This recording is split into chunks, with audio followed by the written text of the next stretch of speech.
welcome in everyone. We've got Marina, Psy Deathful, Lucky Otter, Valhalla Vidia. Who else? We got Snacktalb and Dragonite Dragonborn. Welcome in everyone to the stream, the Fesh stream. I am not going to be playing Breath of the Wild because, as it turns out, it's not really the kind of game that speaks to me. And I also kind of want to do some call-ins today. So I have everything set up. If you want to talk to me about anything, there is a link to my Discord in the description below. There is a waiting room. If you just pop in there and let me know in chat that you're in the waiting room, because I, might be looking at the wrong screen. I will drag you in. We can have a little conversation, but how are you all doing today? Let's see, who else we got? Admiral Paco and Lefty McLefterson, welcome in.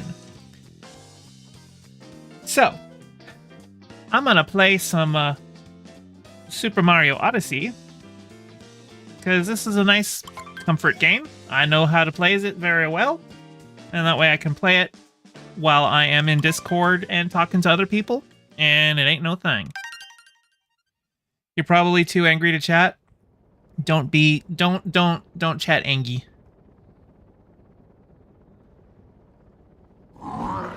And if nobody's got anything to say, that's okay. I can wait around for people to show up. I'm totally happy to just play video games today. You is Angie. Angie Sai.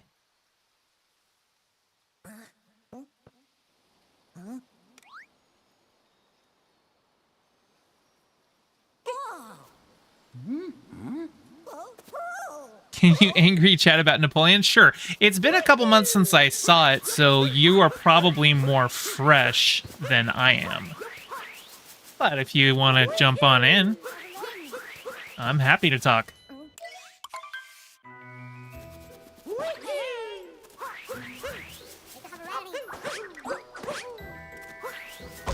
Oh no, I bonked. First bonk of the day.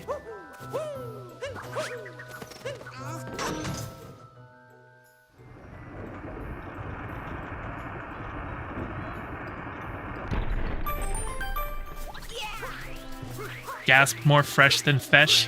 Well, listen, I don't know if you've ever smelled fish before. They don't exactly smell fresh.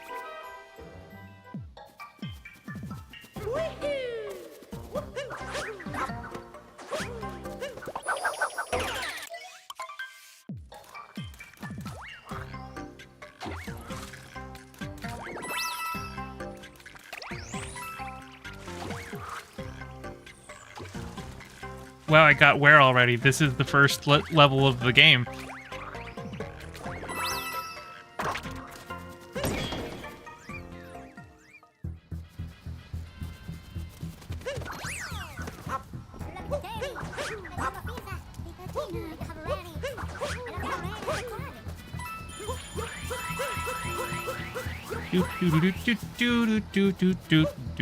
Do.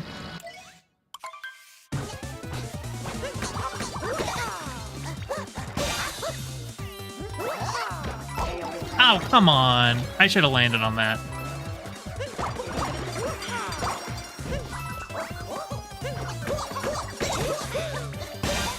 Kaboomed.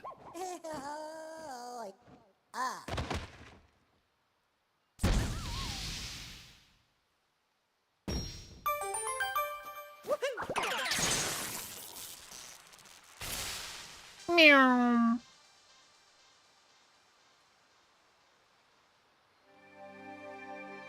Why not update us on you, Fesh? Sure. I have been watching movies and hanging out. Actually, I have been the last couple weeks watching the first couple seasons of For All Mankind with Demon Mama. Yeah, actually last week. Usually we might watch like 4 or 5 hours of stuff when we're hanging out together, but like I think we watched 8 episodes of that show. She just could not stop. She's just like, oh, we got to do another one. Like, usually if I'm hanging out at her place, I usually call it by like 10, but I was just like, I think I stayed there till midnight. We were just like, no. Let's order some pizzas. Let's go watch more episodes.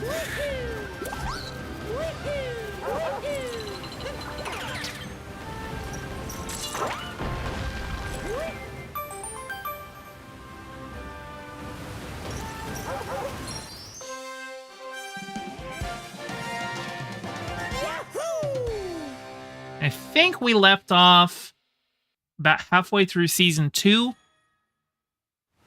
But yeah, that show's like crack. It's very addictive. It's the right like combination of cool space shit and also like good like high effort soap opera melodrama, you know?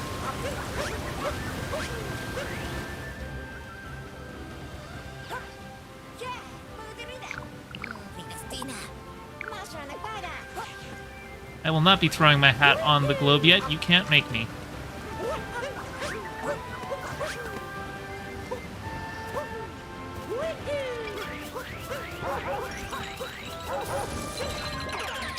I wonder if I can do Dino Skip.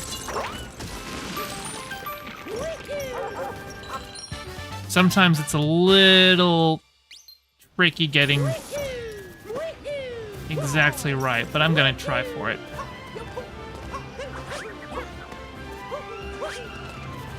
If you don't know what Dino Skip is, there is a trampoline right up ahead, and with good aim,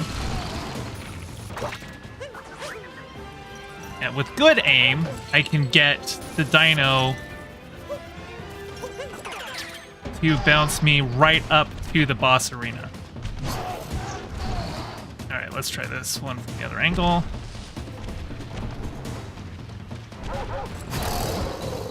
There we go. Dino Skip achieved.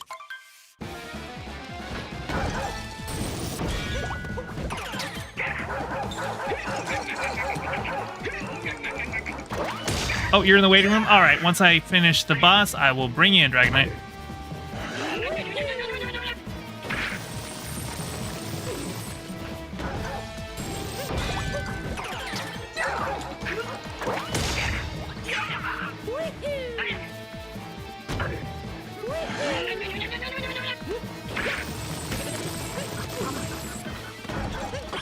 Come at me. Let's go. Okay. Boss defeated. Let me drag in Dragon Knight Dragonborn. Hey, how is it going? Give me a second. Okay, let me mute or bring you down a little bit. Oh, yes. Can you talk? Give me a test. Test. Okay, let me bring you down just a little bit, and you should be good. How's it going? How are you doing? I'm actually all right. A little excited as well. What you excited How about? about you? Here, at least in this coming week. Check. Come on, laptop. Either on the 1st or the 2nd, I'm about to order my new motherboard Oh, hell yeah. and some RAM. Nice. Since, yeah, since I already have my CPU, the RAM, and the case, now it's just, well, trying to get the motherboard and the rest of the other parts, so. Well, I went through that a couple months ago, so I know that whole ordeal. And Oh, yeah. it can be very frustrating when you put it all in and it doesn't post. I know that feels very well. So hopefully you don't run into that. Yeah, well, we'll see, because I know how I have built a couple ones. And thank you, Admiral Paco, if I It's said Admiral that. Paco. Oh, Admiral Paco. Thank you. I'm sorry, I'm real bad with names. Hang on, I'm bringing it down just a tad. Okay. Okay. No, don't worry about it. It's just on my end anyway. All right. So, have you been watching anything lately? Got any, like, media recs for me? Well, that depends on which way you want to go, because I know I've been watching a lot tech. Been playing a lot of Majora's Mask, too. At least get some nostalgia. You know, I have now played 2 Zelda games on stream. And I think I don't like that kind of game that much, actually. Link's Awakening had a lot of things where it was like expecting you to because it was a remake of the Game Boy game, and so it came from that era where a lot of things were just like trial and error until you find the hint that you're supposed to do, and the adaptation kind of kept that pretty much intact. And then with Breath of the Wild, like there was things that I had like chat was going, no, you need to do this, and I like the game didn't even tell me that. So there's I think maybe I like having a little bit more hand holding in my video games, but I wasn't enjoying myself with Breath of the Wild, so. Yeah, I could definitely understand that too, because I myself was very more open up to more. I can definitely say for myself, I do admire a lot of 2D Zeldas. And I know that you did say that you're okay with, if I remember correctly, you're okay with Breath of the Wild, right? No, I literally just said that Breath of the Wild was the one that I just I was not enjoying myself because I played that like the last couple streams and I decided didn't want to do that one anymore. So. Alright. Well, I think you may like Skyward Sword HD.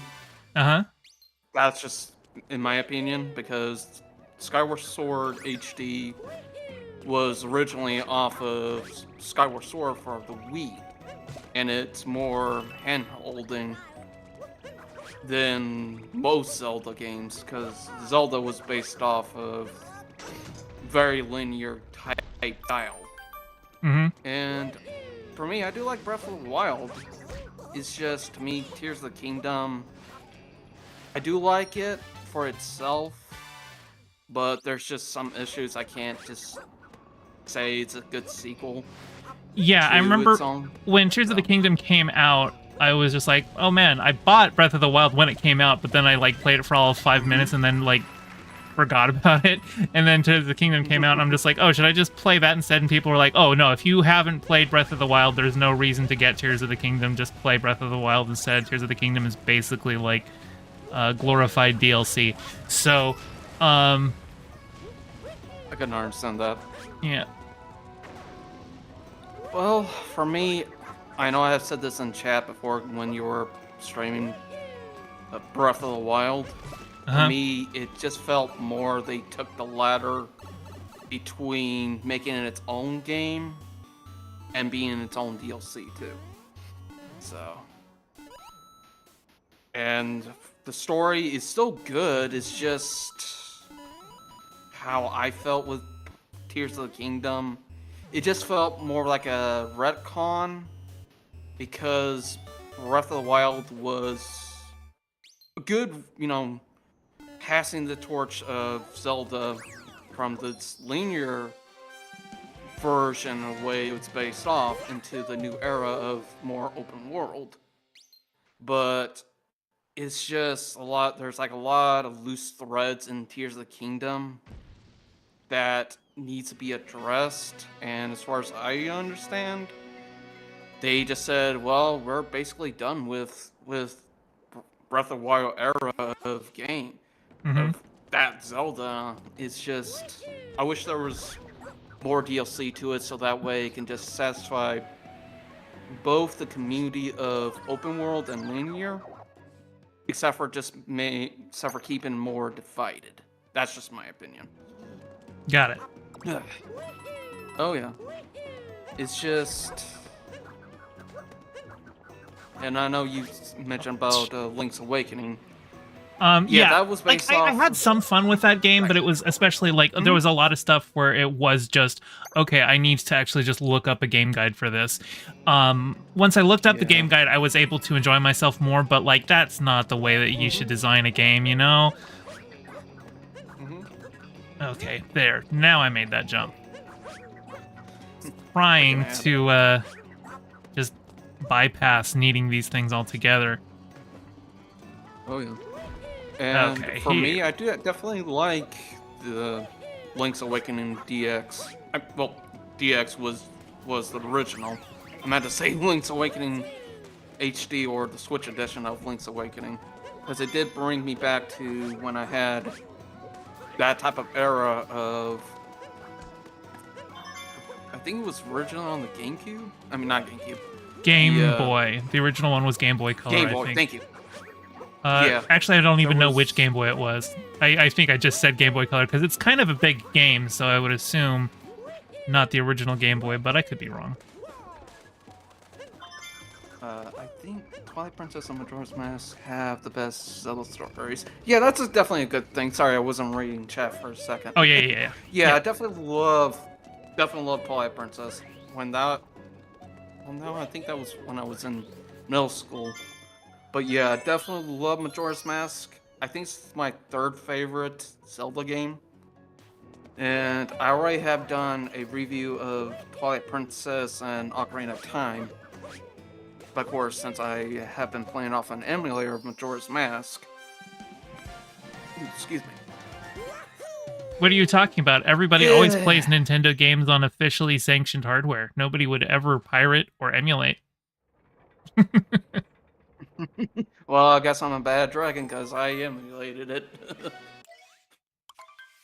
So, but yeah, yeah, I think the original Link's Awakening was on the Game Boy Color. Thank you, yeah, thank you, Valhalla.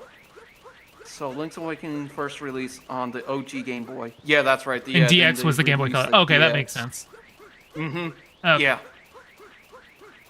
And I actually remember, I actually got through most of Link's Awakening DX, and I got stuck because I didn't know where to go. And then the Switch came out, and it was like nostalgia for me. And plus, I was kind of following a guide because it was in that era either. Yeah, I bought Link's Awakening around because it came out the same week as Animal Crossing, so I bought both Link's Awakening and Animal Crossing. And I ended up just not playing Link's Awakening at all. I was just playing Animal Crossing because that was like right at the start of COVID lockdowns. So everyone was doing Animal Crossing and like visiting each other's virtual houses because, you know, couldn't visit in person. So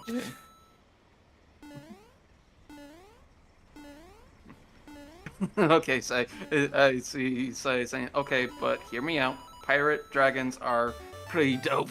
It's true. Yeah, but most of the time, these companies, not just Nintendo, but Sony, I think Microsoft is kind of not doing it right now. I may have to extend most of my pool of knowledge there. That most game companies are not. I know I'm trying to say the word. I have a hard time saying it, but it's given like the new generation, like, oh hey, you know, here's like the Game Boy Color era of, you know, games, so that way maybe the new generation can my ADHD breakthroughs. Right. Yeah, you know, actually I would think like PlayStation and Microsoft tends to be far more the ones that have been like backwards compatibility with their earlier stuff, whereas Nintendo is the one that when they have a new console, they try and make their console unique. And so because of that, because it plays differently, sometimes there just isn't as much backward compatibility. Also, Marina, thank you so much for the $10 super chat. You said you were wondering how to search for my community on Discord. Is that how to become a YouTube member? Thanks in advance. There is a link in the description for my Discord. If you just check the description of the video, you can find the link there, and that will get you in, and you can join that way. Hang on, was There you go. It's this one. Yeah. There you go, and also I posted the Discord link. Oh, thanks. Even Nintendo, even way beforehand, even with the Game Boy events, at least type of era. You're kind of like you're kind of like Mm-hmm. staccatoing in. It's like there was at a time that Nintendo was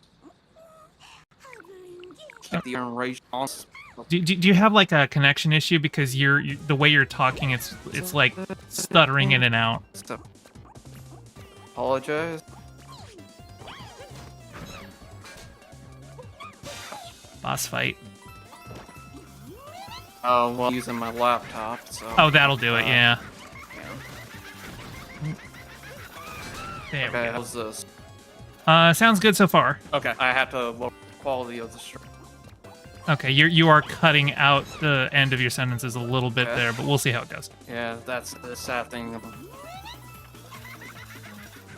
Alright, so, how's this now?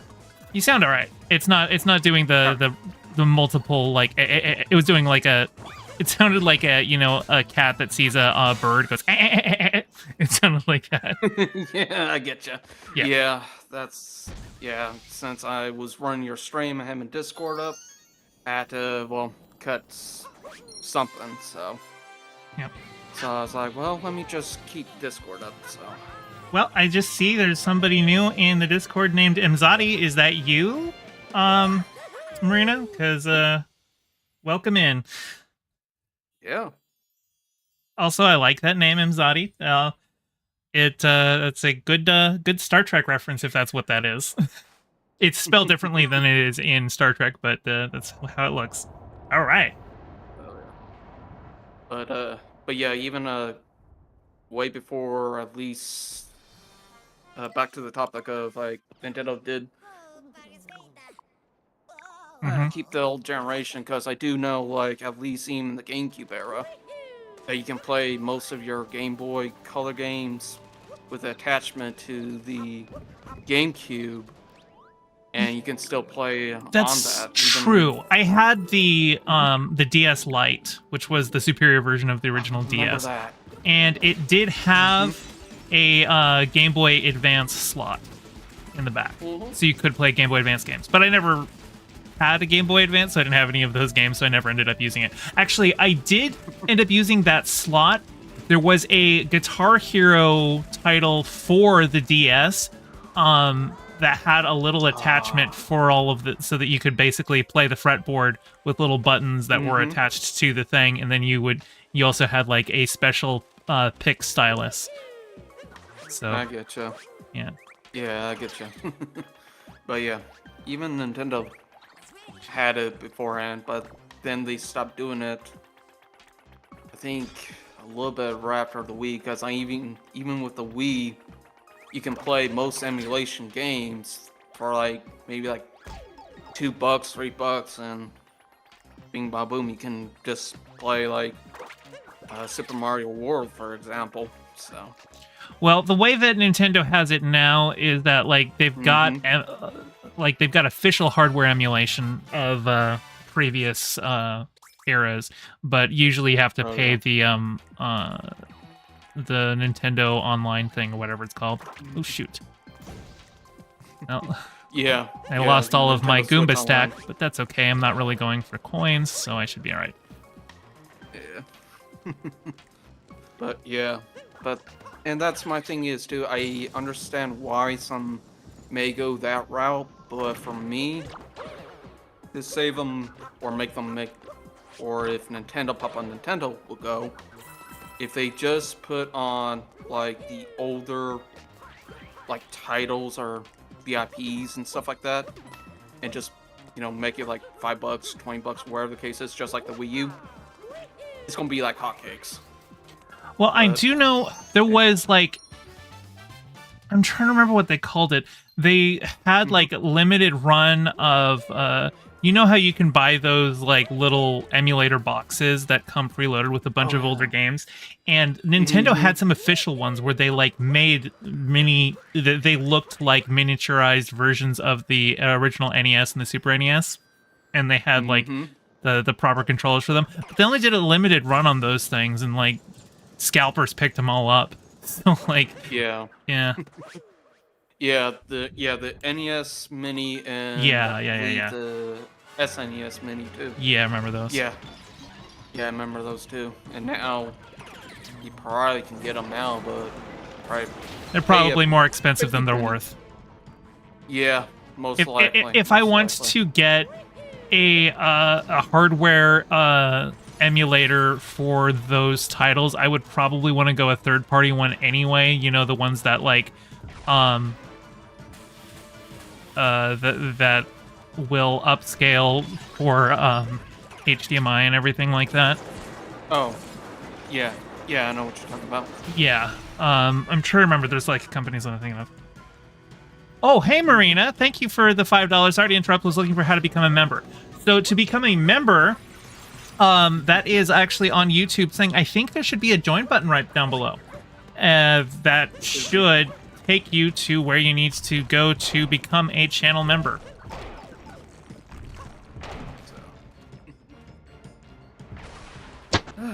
Hey Jazz Dog, can't get over how cute my fish is. Glooby did a great job. Yeah. Speaking of, does Gooby do full like animations? Glooby does have animations. Actually, right now I need to save up for a new phone, but after that I am going to be commissioning Glooby to get me a proper video animated intro for all of my uploaded videos. That's awesome. My idea is just I will like drop into video like I'm dropped into a fish tank or something, and then swim up to the camera, and then Gay Fest shows up there. You know, just some simple animation, like 3 to 5 seconds. Oh yeah. And then I was also going to have another animation where Bean, my little catfish, he swims in and pops bubbles that have like, comment, and subscribe in them. Yeah. Well, the reason why I asked, because I thought about like a dragon fire breathing, and right after the fire breathing, you just see like comment, and subscribe, and of course, you know, the bell ringing. So that's why I was asking. Oh, looks like I've got enough power moons. I don't need to grab any more. Okay. Yeah. I know. I kind of wish I had enough money to get all of the animation stuff for Glooby right when I got the poses commissioned, because they were like really excited to be doing all that stuff, and they were really ribbing to go. I just couldn't afford to pay for the rest of it. So I know they I think they got a new tablet, so I think they might be excited for some commissions. So like if you're looking, I could probably get you in contact with Glooby. Just like DM me so that I can remember afterward, and I can probably get you in contact with them. All right, yeah, because I was thinking of like a really cool, you know, animation for, like I mentioned before. So yeah, I'll probably DM you. It's probably just a little bit sometime later down the road right now. Yeah. So right now you're saving up for your computer, right? Yeah. Well, just buying each part through monthly, but yeah. Yeah. So, anything else you want to know in my pool of knowledge? Tell me something that you think you are the only one that knows. What is your unique area of knowledge, since we're talking about Dragon Knight Dragonborn knowledge? Oh, I actually do like that. I never thought about that. Well, we were talking about mostly gaming, so I also know about some maybe Dragon Pagans, if you're interested in that. I know some tech.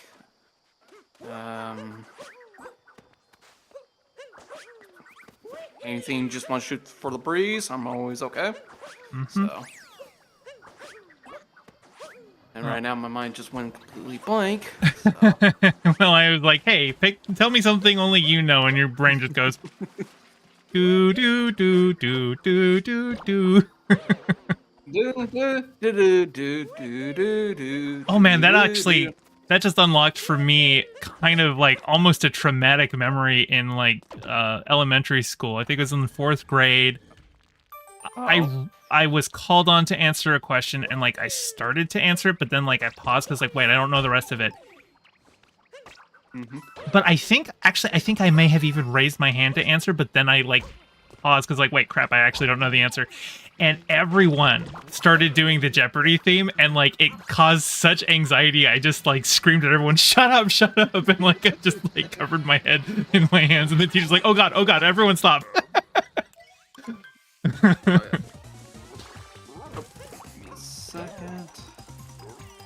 How do you join the Discord? There is a a link in the description, Sebastian. Just click on down. There should be a Discord link, and that's how you join it.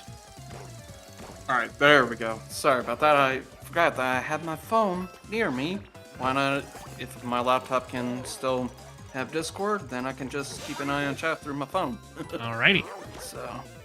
Oh, come on! How was that not a hit? I don't understand the timing on the quick strats for this boss. I like size reaction. Teachers panic. So, let's see. Since you've been playing about Mario Odyssey here, Mm-hmm. do you think this is a cool intervention to 3D Mario in the future? So fun story. I actually think this is the first 3D Mario game that I played because I never had an N64 and I never had a GameCube and I never had a Wii or any of that. So like I'm actually trying to think if there was ever a time I actually played Mario 64 on the original 64 hardware. I've played little bits of it here and there since, but I think this is like the first 3D Mario game that I just actually properly played. So like it's kind of hard to compare it to, because 64 is kind of seen as like one of the gold standards of it was because it was the first time we had really seen the transition to 3D platforming, and I know a lot of people have talked about how it really set the bar for it. My first experience transitioning to 3D platforming, though, was Sonic Adventure and Sonic Adventure 2.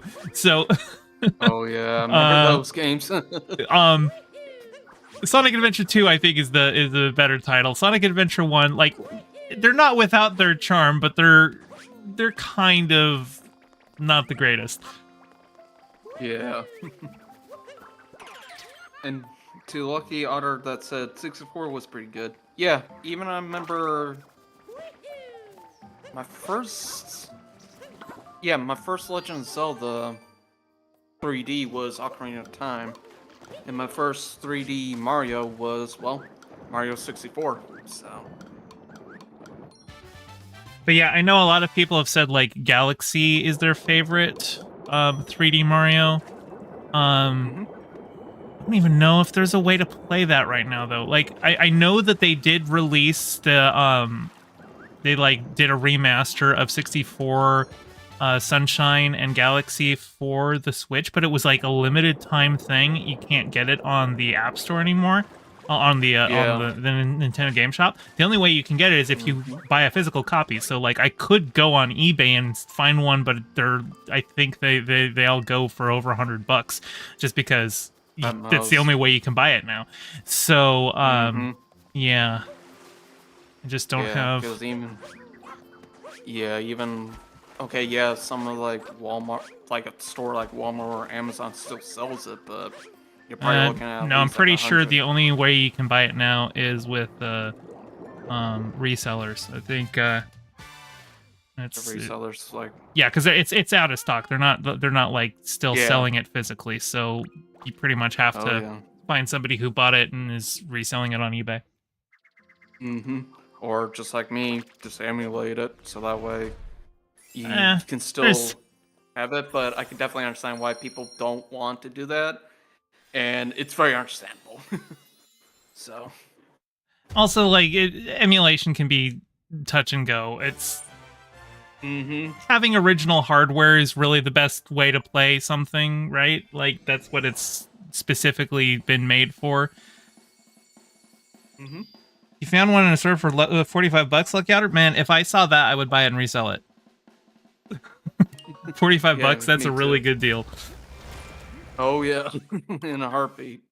And that's a good point too. Okay, Fish. Yeah, because don't get me wrong, I definitely like emulation, but even with the official one like Nintendo Switch Online, sometimes the original hardware has that magic that you just can't describe.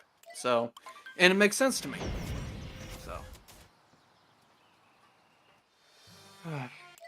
It was in 2022. Oh, so it hadn't been discontinued yet?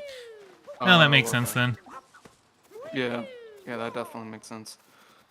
Also, I have been playing a off-series type thing, which is like Hyrule Warriors Age of Calamity. It is, I don't know if anybody heard, or know, a series called Dynasty Warriors. It's just like Dynasty Warriors, but like Zelda, which is still a good game.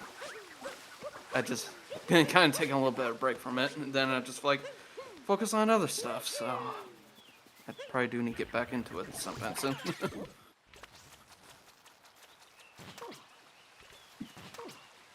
But yeah, the reason why I do ask about the Mario Odyssey, because to me, who actually played most of the Mario games, 2D and 3D of Mario, I think this is a really cool intervention of the 3D Mario games. Even like Super Mario Wonder, that's a really cool invention of the 2D Mario games.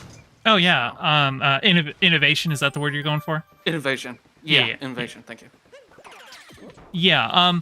Well, so this one, I like the cap throwing mechanic. Though there is an argument to be made that's just the power up system with like extra steps, because like right here there's a fire bro.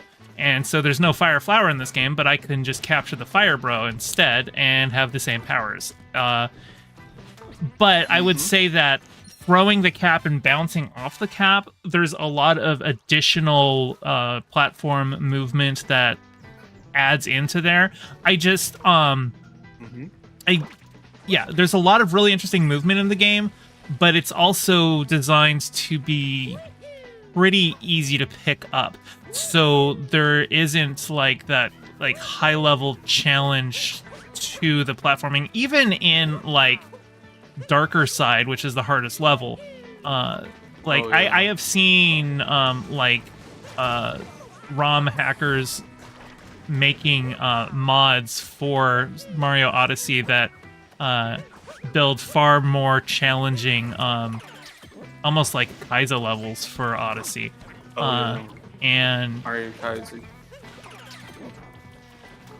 So it's like a lot of really interesting movement, but just not a lot of challenging moments to use that interesting movement, And like I like to watch other people play this game too, and I like to see people like coming up with their own challenges for it, just to keep things more interesting. Oh yeah, definitely.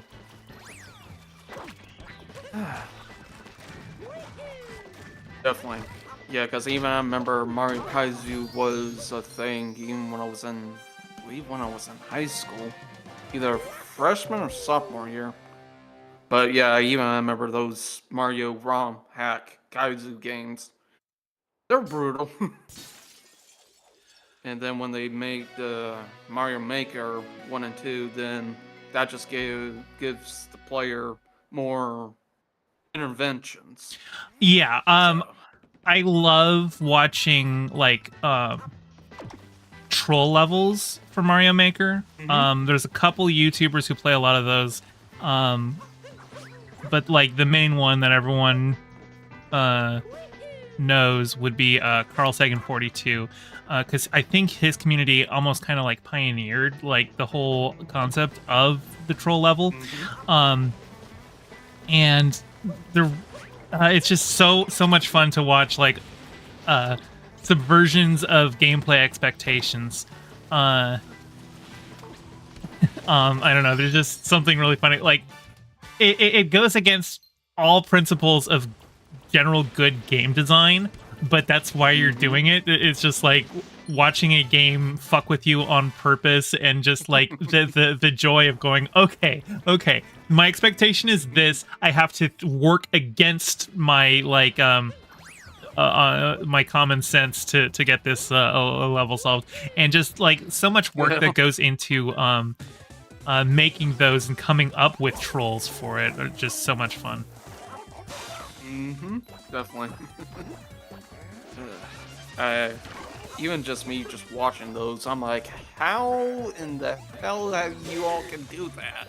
I can barely like do a split second of reaction, and somehow you just fly through it like a breeze. That's cookie credit to me. So, but I do have a PlayStation 5 too, and I have well, I did stream it, but then I just stopped because I'm just like, well, I'd rather just go ahead and just build my new PC. I have been playing Ratchet and Clank Rift Apart. Uh-huh. It's surprising how far that series has come from the PlayStation 2 all the way to the PS5. So, and it's still a good game Nice. to me. Yeah, I don't think I've ever played any of the Ratchet and Clanks, but good to know it still holds up. Noctoub says, when do y'all think a game should become public domain? I would say the second that the studio abandons support for it.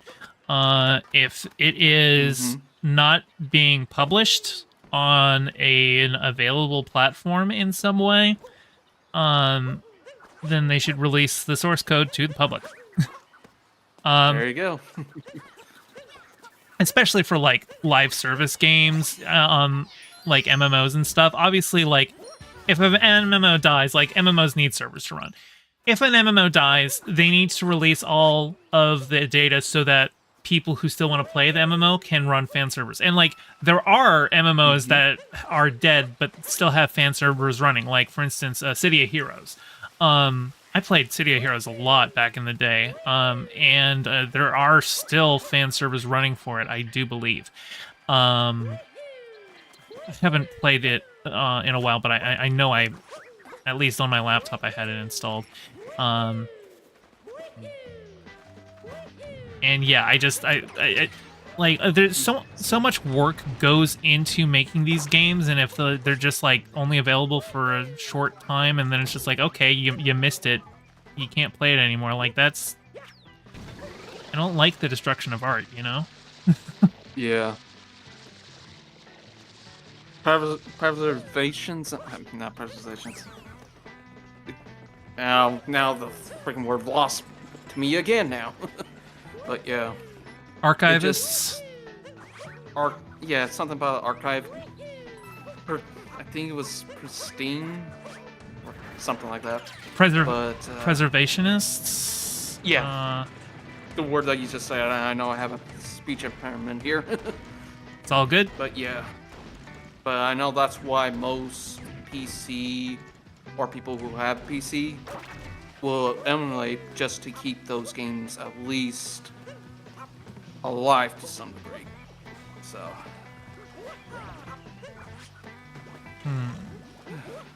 So. But even a little bit some time ago, at least probably like 3 days, I have thought about like what you do, Gayfish, and Tipster does, like live stream and do like a recording. And I know I'm announcing this on Twitter or X, and it was like, that'd be kind of cool idea just to do. Like, okay, if I'm going to stream Mario Kart 8 Deluxe, for example. Sorry about that. And I want to do, like, for a video of Tears of the Kingdom Royal Knight run. I'll just, like, do, like, a recording of that, save it for later, then just jump into Mario Kart 8 and just stream the game.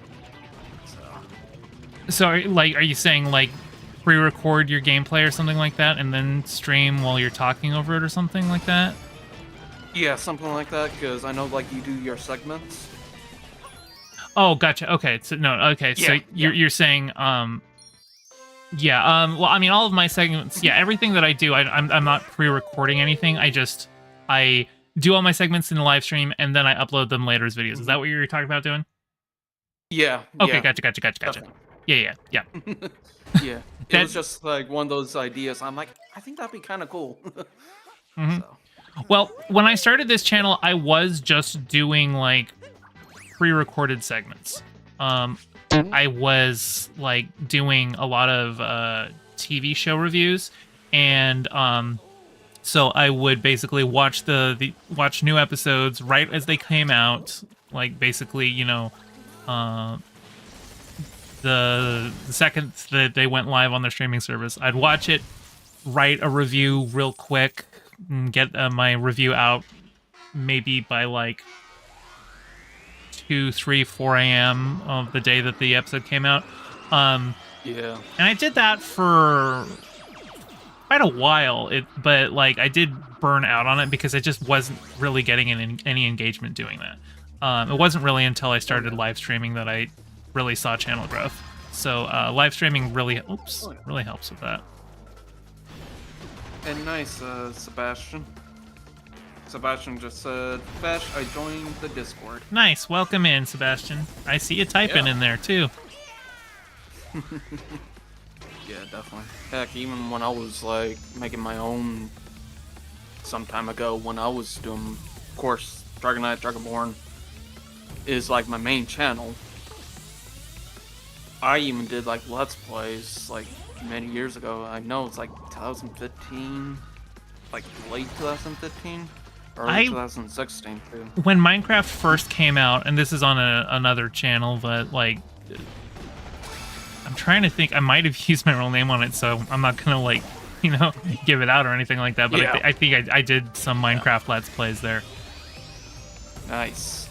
But that was never like, you know, I would just throw a couple on up there. It wasn't like I was trying to build a channel or anything. Yeah, even because I even remember way back then, that's when I was like kind of had a lot of Let's Plays under my belt, because that was like one of the things I have done. Also, I do remember as well, like I have done Warframe and of course Dark Souls 1, Dark Souls 2.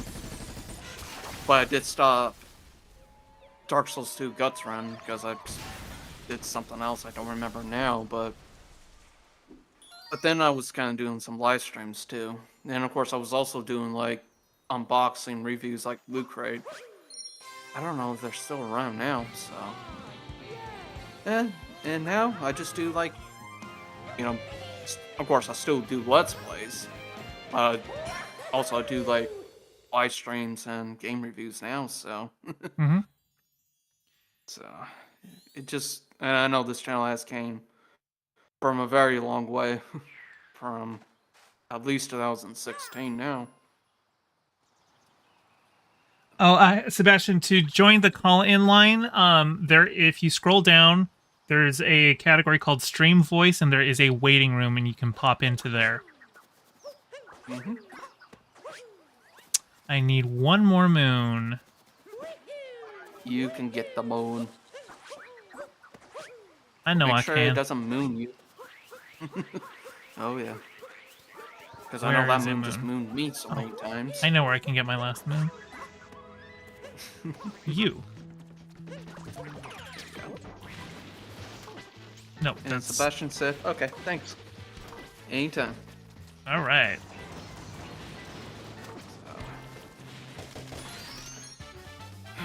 Okay. Yeah. Got that. It is time to move on to the next area. There you go. Yeah, I still need to finish Mario Odyssey, at least get through the Soup Kingdom. Because I'm still trying to do my 100% on it. Oh, you've never 100%ed it before? No. 100%ed this game so many times now. Oh yeah. I've done it on stream at least 2 or 3 times. So I don't know. This game just kind of tickles the right itch. Yeah. Let's go. I can definitely understand why.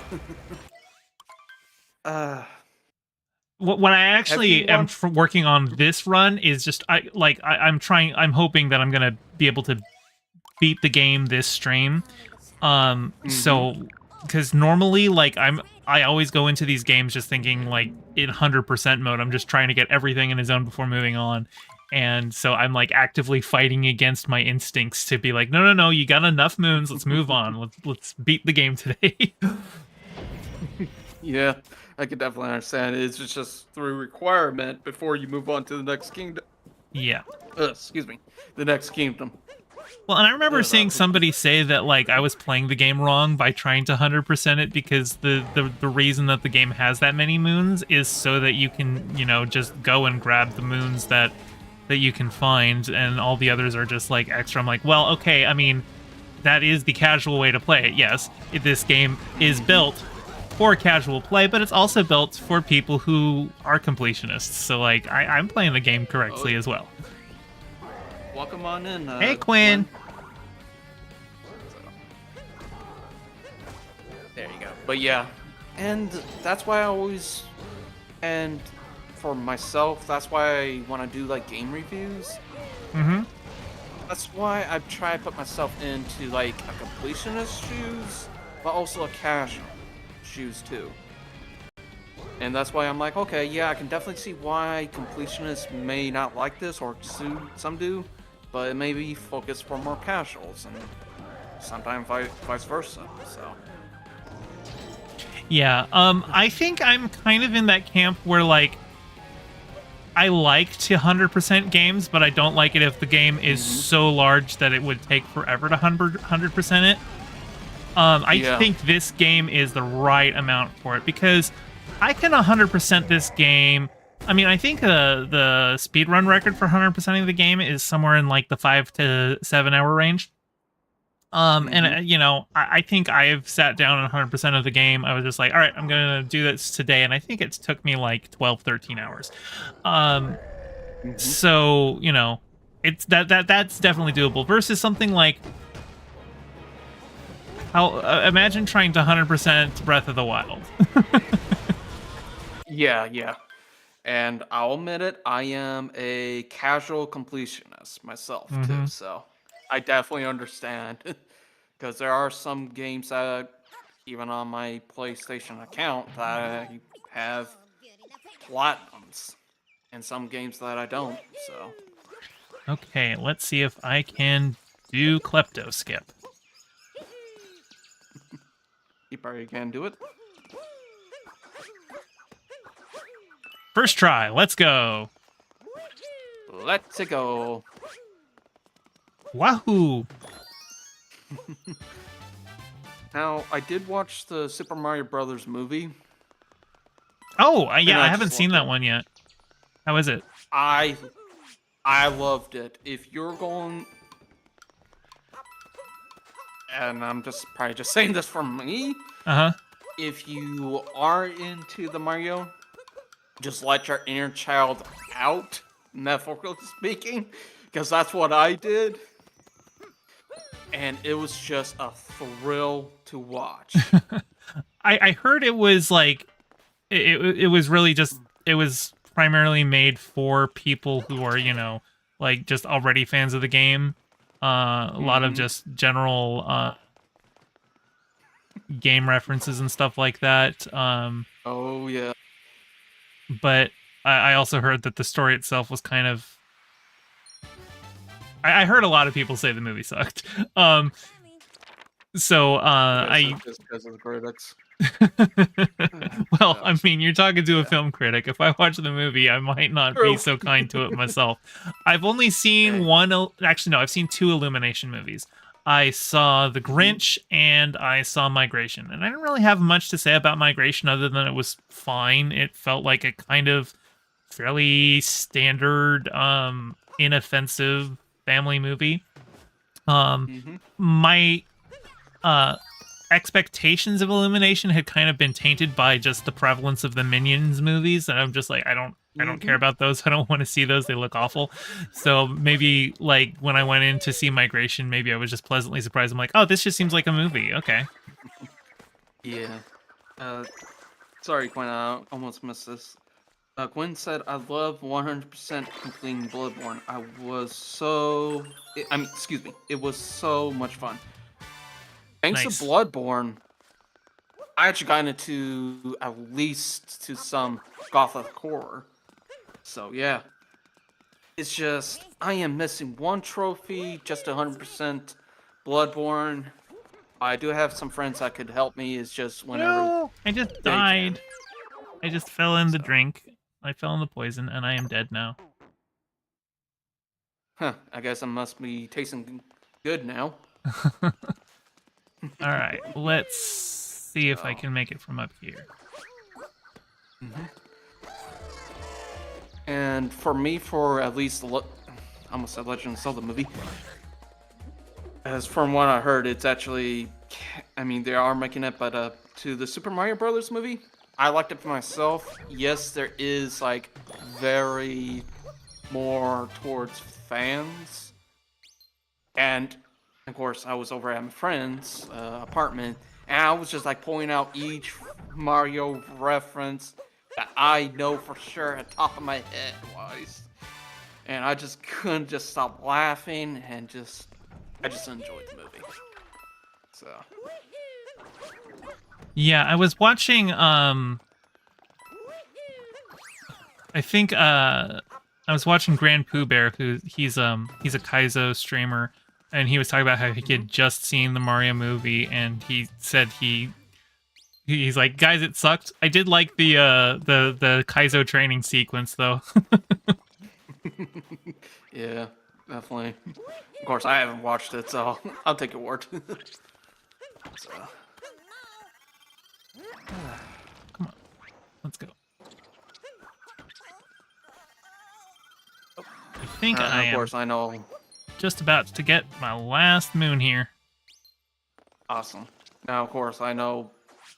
Of course, I'm watching on my phone. I know there's like a little delay to a Discord to the actual like. The stream, yeah. YouTube There's always a stream delay. Yeah. Yeah, definitely. So. There you go. You got a boon. So. But yeah, even for me as a content creator, I have been trying to at least spread out most of my content. And I know I have, like I said, this main channel is like for like mostly gaming, and the secondary channel, which is Dragon Sage Vlogs, it's like for like probably most like religion of my own experience. Mm-hmm. And of course, doing some Q&A. It's just a little bit later down the road. Yeah, And I don't think my channel is anywhere near the size yet that I could even consider doing a spin-off channel. I can understand that. Yeah, I just I literally just got full monetization on this channel like a month and a half ago. So, having to do that again on another channel, going, oh, that was really a grind. And like, really, the live streams were a big part of getting the watch hour requirement. If I did a new channel, I don't, my regular videos on my main channel still don't, like, if I hadn't been live streaming, if it was just my regular channel videos, like, there was a couple of them that got some watch time. Like, I think my Brianna Wu video and, what was it? I think my Star Wars theory videos, those got me some big watch time, but really the most of it has been from streams, especially streams where larger creators rated in, like Vosh, Keffels, Demon Mama. They all rated in, and all of them have helped out. Tipster's rated in a couple times, and those have always been a big help too. So those raids, those have been where I've gotten probably the bulk of the watch hours that I needed to build up the channel.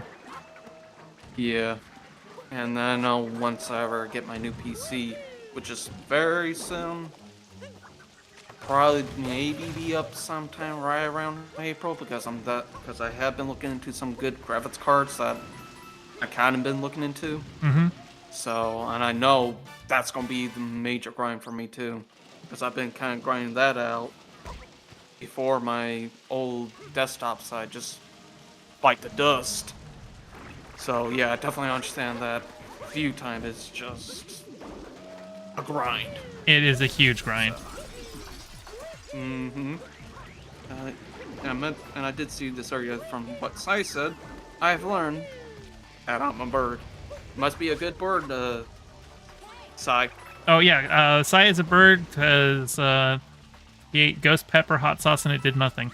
Yeah, so birds are unaffected by capsaicin, which is the spicy chemical in peppers, and the reason that birds are unaffected by it is because the chemical basically evolved to discourage mammals from eating it, because mammals have teeth and would be chewing up all of the seeds and destroying them, whereas birds don't chew. They swallow the fruit whole, so they can so the seeds can pass through the digestive tract pretty much intact.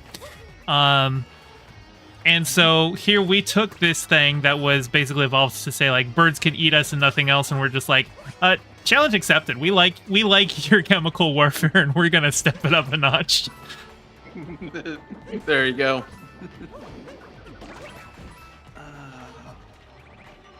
California paper sauce can hurt, though, depending on the conditions. Yeah, I can definitely see that. Of course, I'm very slow of tolerating some spicy food myself, so. I have a pretty high tolerance for spice for a white guy, at least. Like my local curry place, I'm usually ordering 5-star curry. I still think they're giving me the white person 5-star, so maybe that has to do with it, but yeah.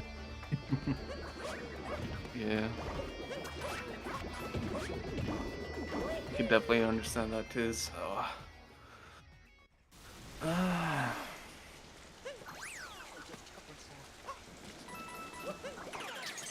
Look, one said, they do that? Excuse me. Okay, caffeine is also a plant defense mechanism that humans went. That's good, actually. well, I know that got me into a tobacco old meme is like an insecticide. And we're just like, yeah, well, let's smoke that. Of course, that hasn't been good for us to do. We're just like, hey, let's take this plant poison and smoke it. Yeah, but nicotine is an insecticide, and we're just like, oh yeah, this is a drug. We're just gonna be smoking this now. That that didn't work out very well for us. It never does.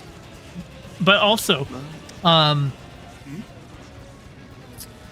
there was an episode of The Simpsons where they crossbred a tomato and tobacco and created a tomaco, which was a disgusting tomato that people couldn't stop eating. And it's actually based on truth, because you can, in fact, graft tomato and tobacco onto each other because they're both nightshades. In fact, potato's also a nightshade. You can graft tomato onto a potato and grow both in a single plant. And I guess you could also do tobacco as well, but I don't know why you'd want to. Potatoes tastier. Yeah. Oh, yeah. Definitely, potatoes are definitely a little tastier.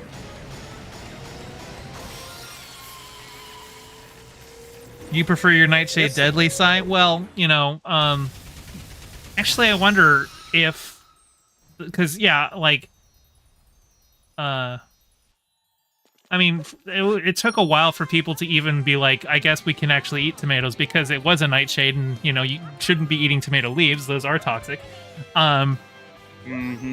It's just the tomato is the edible part of it. And, like, that's also why you've got to remove eyes from potatoes, because the eyes are like, you know, oh, we're going to shoot off here and make another stalk come out. But that's all of the poisonous part, so you don't want to eat the eye. Yeah, you don't want to do that. Tomato leaves are toxic, Quinn. Yeah, nightshade. Like most parts of a nightshade plant are poisonous. Oh yeah. I may not have much of a green thumb, but I know I at least have some green thumbs knowledge. But Gonna go eat tomato leaf now, M-Bird.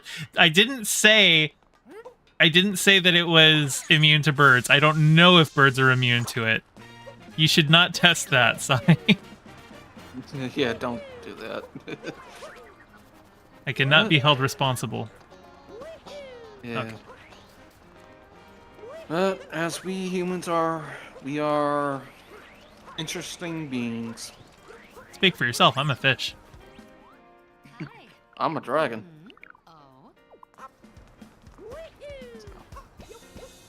But are you the sexy fish? I am the gay fish.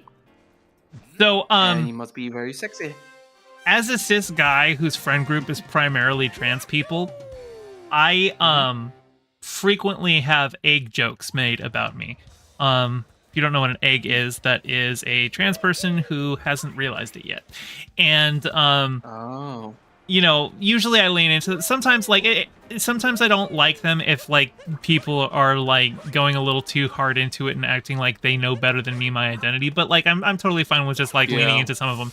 But it's very interesting that I get all these egg jokes made about me when I picked my online persona as a clownfish, because I don't know if you know how clownfish sex works, but in an area, all of the clownfish are male except for the dominant clownfish, who becomes the breeding female. When she dies, the next dominant male becomes a female, and then all of the other clownfish start breeding with her instead. So, I am not the largest clownfish-themed YouTube account. I found there was like one called Clownfish TV that had like 300k subscribers. But if I ever surpass them, I don't know. Maybe that will be my egg-cracking moment. Yeah, well, yeah, that's why, at least, I think Film Theory or somebody mentioned about that. It's probably why we haven't got another Finding Nemo trilogy, because of... There was a reason Marlin wanted to find Nemo. Exactly. And he was transitioning to being a female, so... And I know you were talking about that on your live stream. I'm like, this is mind-blowing. I have been enlightened.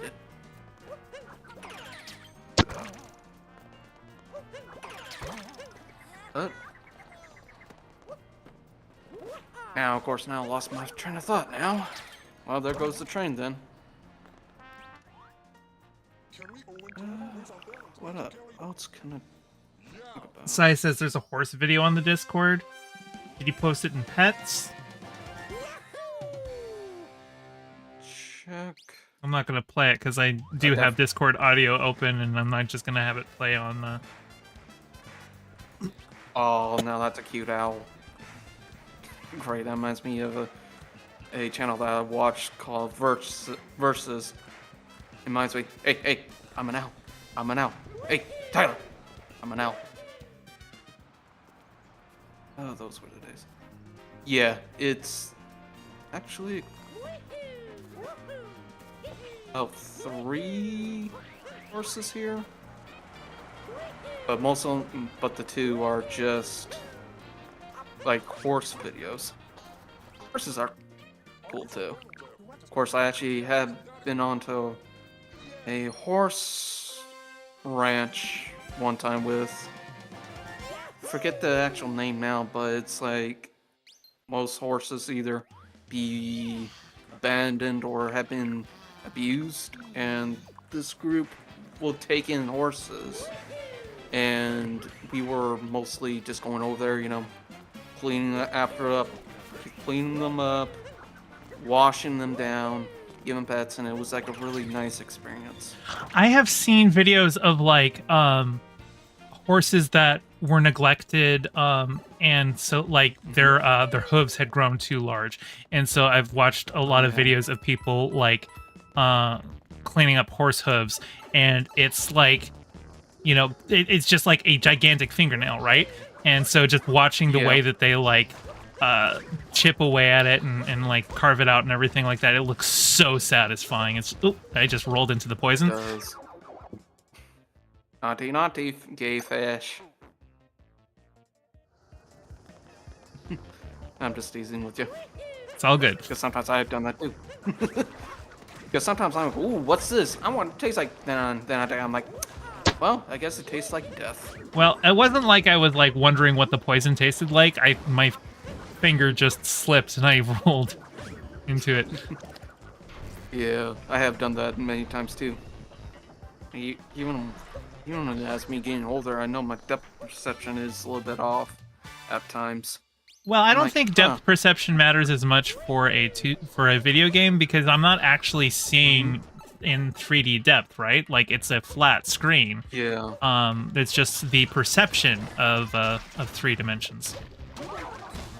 So my depth perception shouldn't actually impact that much. Oh yeah. I can understand that. So. And of course, I also got to really thank mostly Trans Girl Jade for most of her help too, or building my new PC. So. Oh, nice. Yeah. Yeah, Sai was a huge help in getting my PC put together. Sai has been the primary funder of this channel. We appreciate Sai around here. Oh, definitely. Gwen says, I love BoJack Horseman. Yeah, I actually remember watching BoJack Horseman. I loved the episode of BoJack Horseman where like they really dug into the fact that all animals are like sentient people just like humans, but they're still eating animals. They had to like go into the whole thing where it's just like, well, no, it's better for these people to be eaten. And it was just like the way everyone's dealing with the cognitive dissonance of, no, you're actually just eating people. And Gwen says animal rights are so fucked everywhere. It's such a nightmare. Oh yeah, 100%. Like I'm a hypocrite and I eat meat, but like I think vegan ethics are ultimately correct. Like the animal agriculture industry is fucked. Yeah.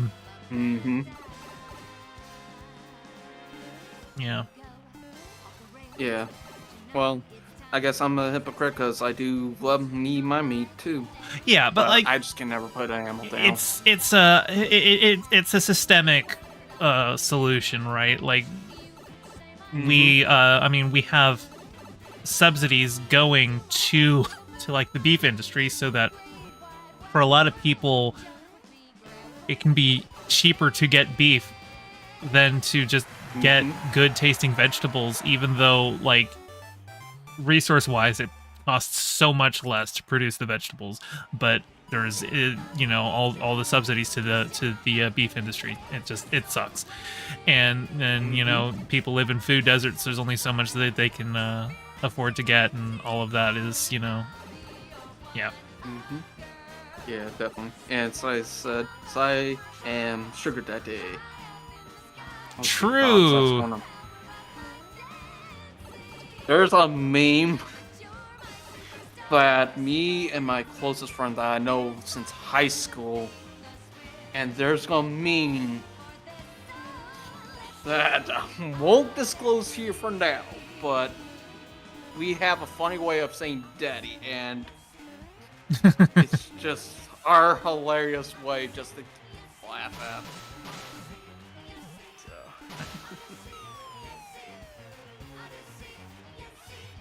Lefty McLefterson says vegetables and supermarkets also have problems. Oh yeah, no, like our whole agriculture industry is bad. And Quinn says it's not even just in terms of food. A lot of pet ownership is terrible. Yeah, well, there's a lot of people who like breeding issues, and also people who are neglectful pet owners. Yeah, there's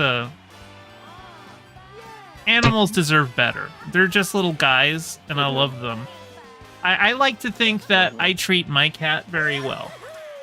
He is a very happy boy. He likes to come for cuddles all the time. Oh yeah. He's a big fluffy orange kitty. Yeah, there are the orange cats, because I know my cat, she's on her perch right now. She's definitely a cuddle bug. And through what at least most, I guess, research says about different cats, Orange cats are more like sociable creatures, so.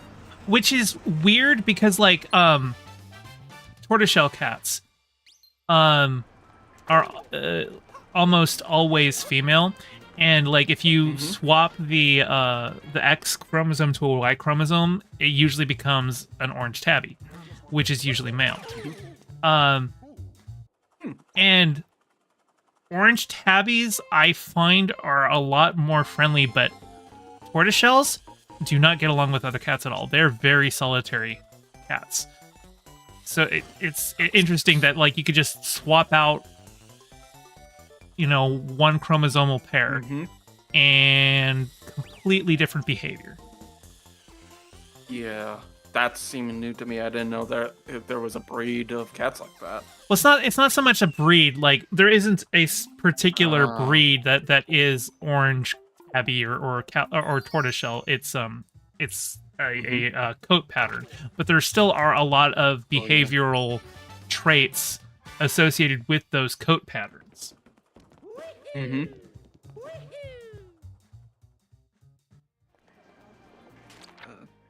Valhalla video said, "I love my cat, but cats are highly destructive to wildlife. They're also not natural. We We bred them breed for domestic them- pets. Oh, bred them for Yeah. domestic pets. Yeah. Well, I mean, you know, cats, interestingly, I think cats kind of domesticated themselves. The if you look at a dog versus the wolf that it came from, they're obviously very different animals at this point. But if you look at an African wildcat, you could be forgiven for assuming it's just a feral, a domestic cat. Most of the changes are behavioral rather than physical. Now, obviously, there are some pedigree breeds that are more into the physical changes. Like you'll see, like Persian cats that have the flat faces, or Munchkins, or I think Manxes. They're the ones without tails.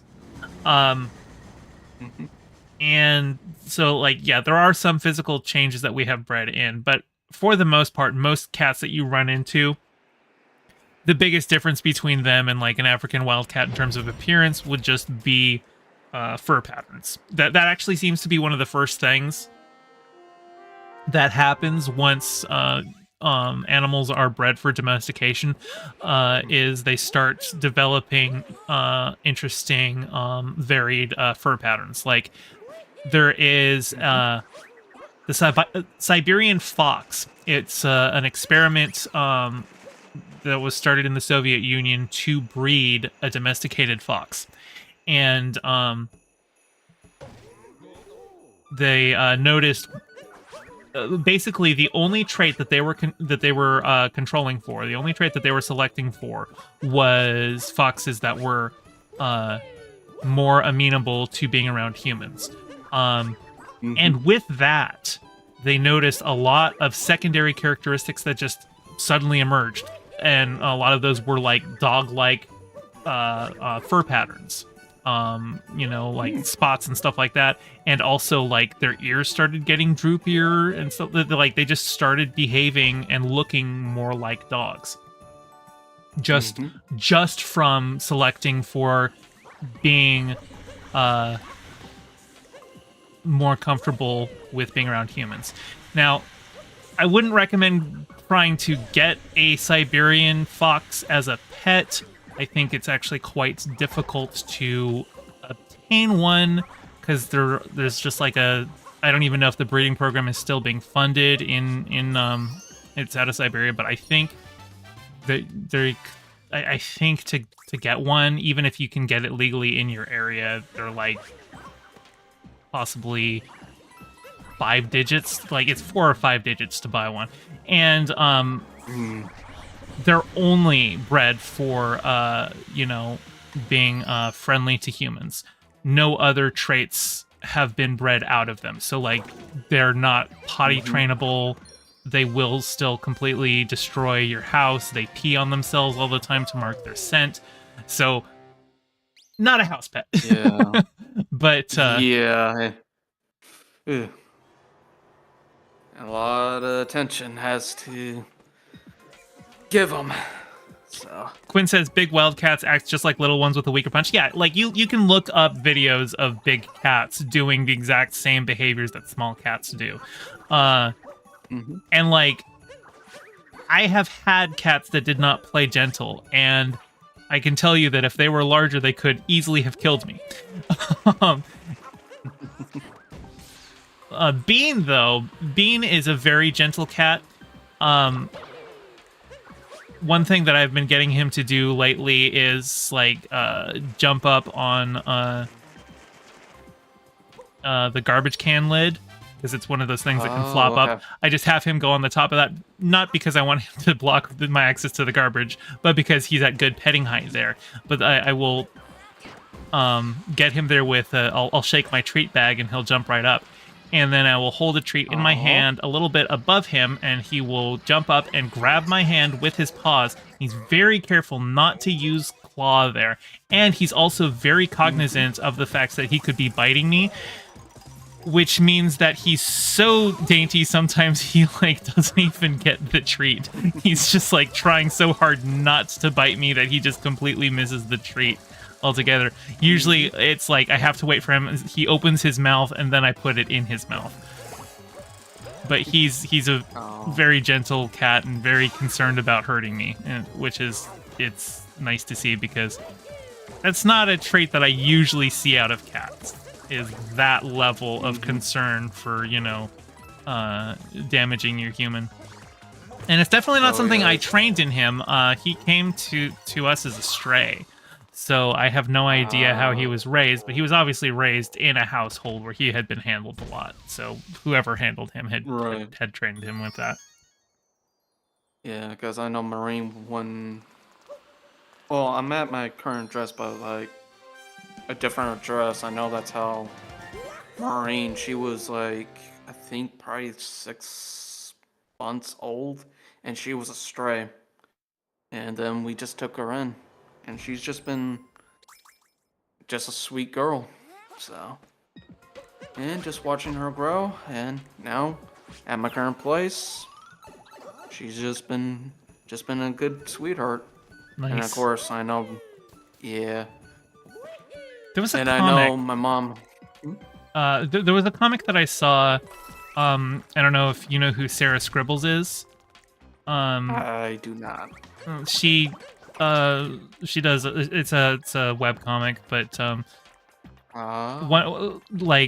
was one that she did that was like adopting a dog versus adopting a cat, and with adopting the dog it was like you know, a whole thing about you know, going through and doing all of the paperwork and like getting papers and stuff like that, and you know, just this whole ass procedure. And then it's getting a cat, and it just shows a girl sitting on her bed in one panel, and in the next panel like a cat breaks through the roof and just falls onto the bed. I'm just like, yep. Because Bean was a stray. That's literally how I got Bean. He just showed up one day. Oh yeah. But I have looked into at least most of like D&D lore, or Dungeons and Dragons, right? Some will say. There is a race called Dragonborns. It's actually pretty interesting to, you know, listen to. Of course, mostly because I watched a video about the lore behind Dragonborns, you know, the races, what character types, and stuff like that. And also depending on the color of the Dragonborn too. The darker ones, it's more very cautionable. And if it's like the lighter ones, you should be alright. So, and I was just thinking like, because back then, of course, I just got Dragonborn since I was been an Elder Scrolls Skyrim fan, and that's just how I had Dragonborn because of Skyrim. So it was just like pretty interesting for the Dragonborn. I'm like, huh. And of course, it's the 5th edition of D&D. Mm-hmm. So. Okay. So I said Minnie would eat me in a heartbeat. Oh yeah, cats. Well, yeah, like if you die, a cat's gonna eat your face. Like once their food bowl runs out, they're like, "Well, that's food."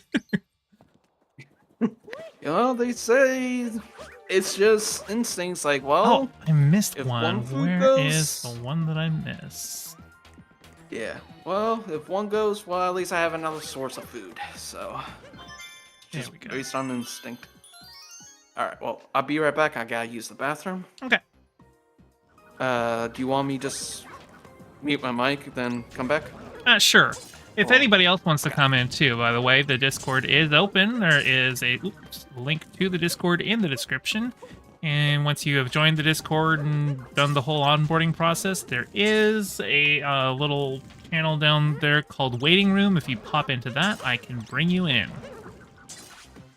Son of a bitch. I have to make this climb a third time. Why am I bad at this today?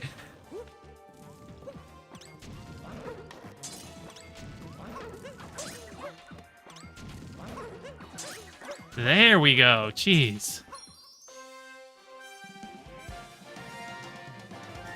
They go for the face because it's easier to eat. Apparently dogs go for the genitals if you die. Interesting. Eat the dick.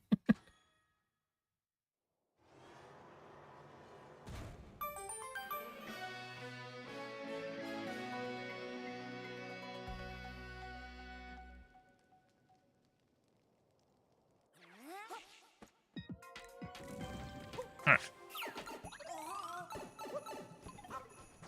Oh wow, I actually have one more moon that I need. You learned dogs eat bull dicks as a treat and you cried?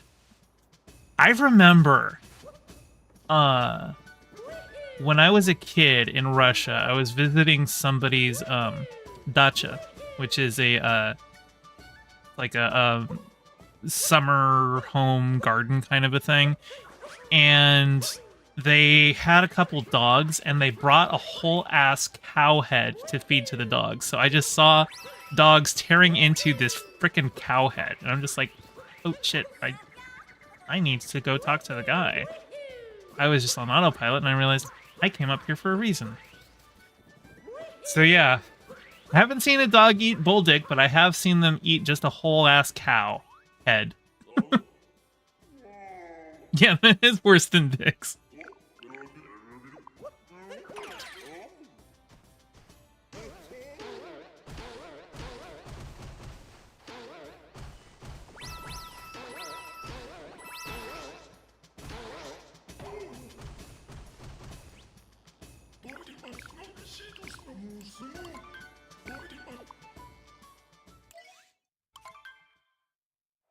All right, I'm back. Welcome back. We were just talking about how dogs will eat dicks. Okay, I guess I came back at an interesting time. Very interesting.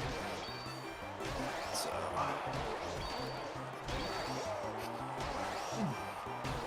and I know I have put this like in your chat one time, but there, of course, with most of my full of knowledge of different dragons out there from different cultures.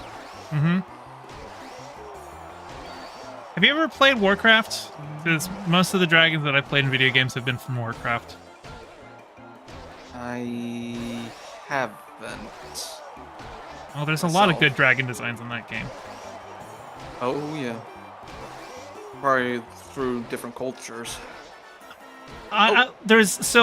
Warcraft has like the 5 initial dragon flights, which were red, blue, bronze, black, and green. And each one represents a different kind of element. I think red is for life, and they kind of represent like both fire and healing, I think. Green represents nature. black represents the earth and like destruction. Blue represents Okay. magic, and bronze represents time. The bronze Okay. dragonflight actually have the control the caverns of time, where you can go through different eras in Warcraft. But then you also have other kinds of dragons as the game went on. Like there were proto dragons, which Mhm. uh, look kind of like dinosaurs that had big wings. And then Okay. when they had Pandaria, they introduced a bunch of dragons that Yeah. looked more like Chinese dragons.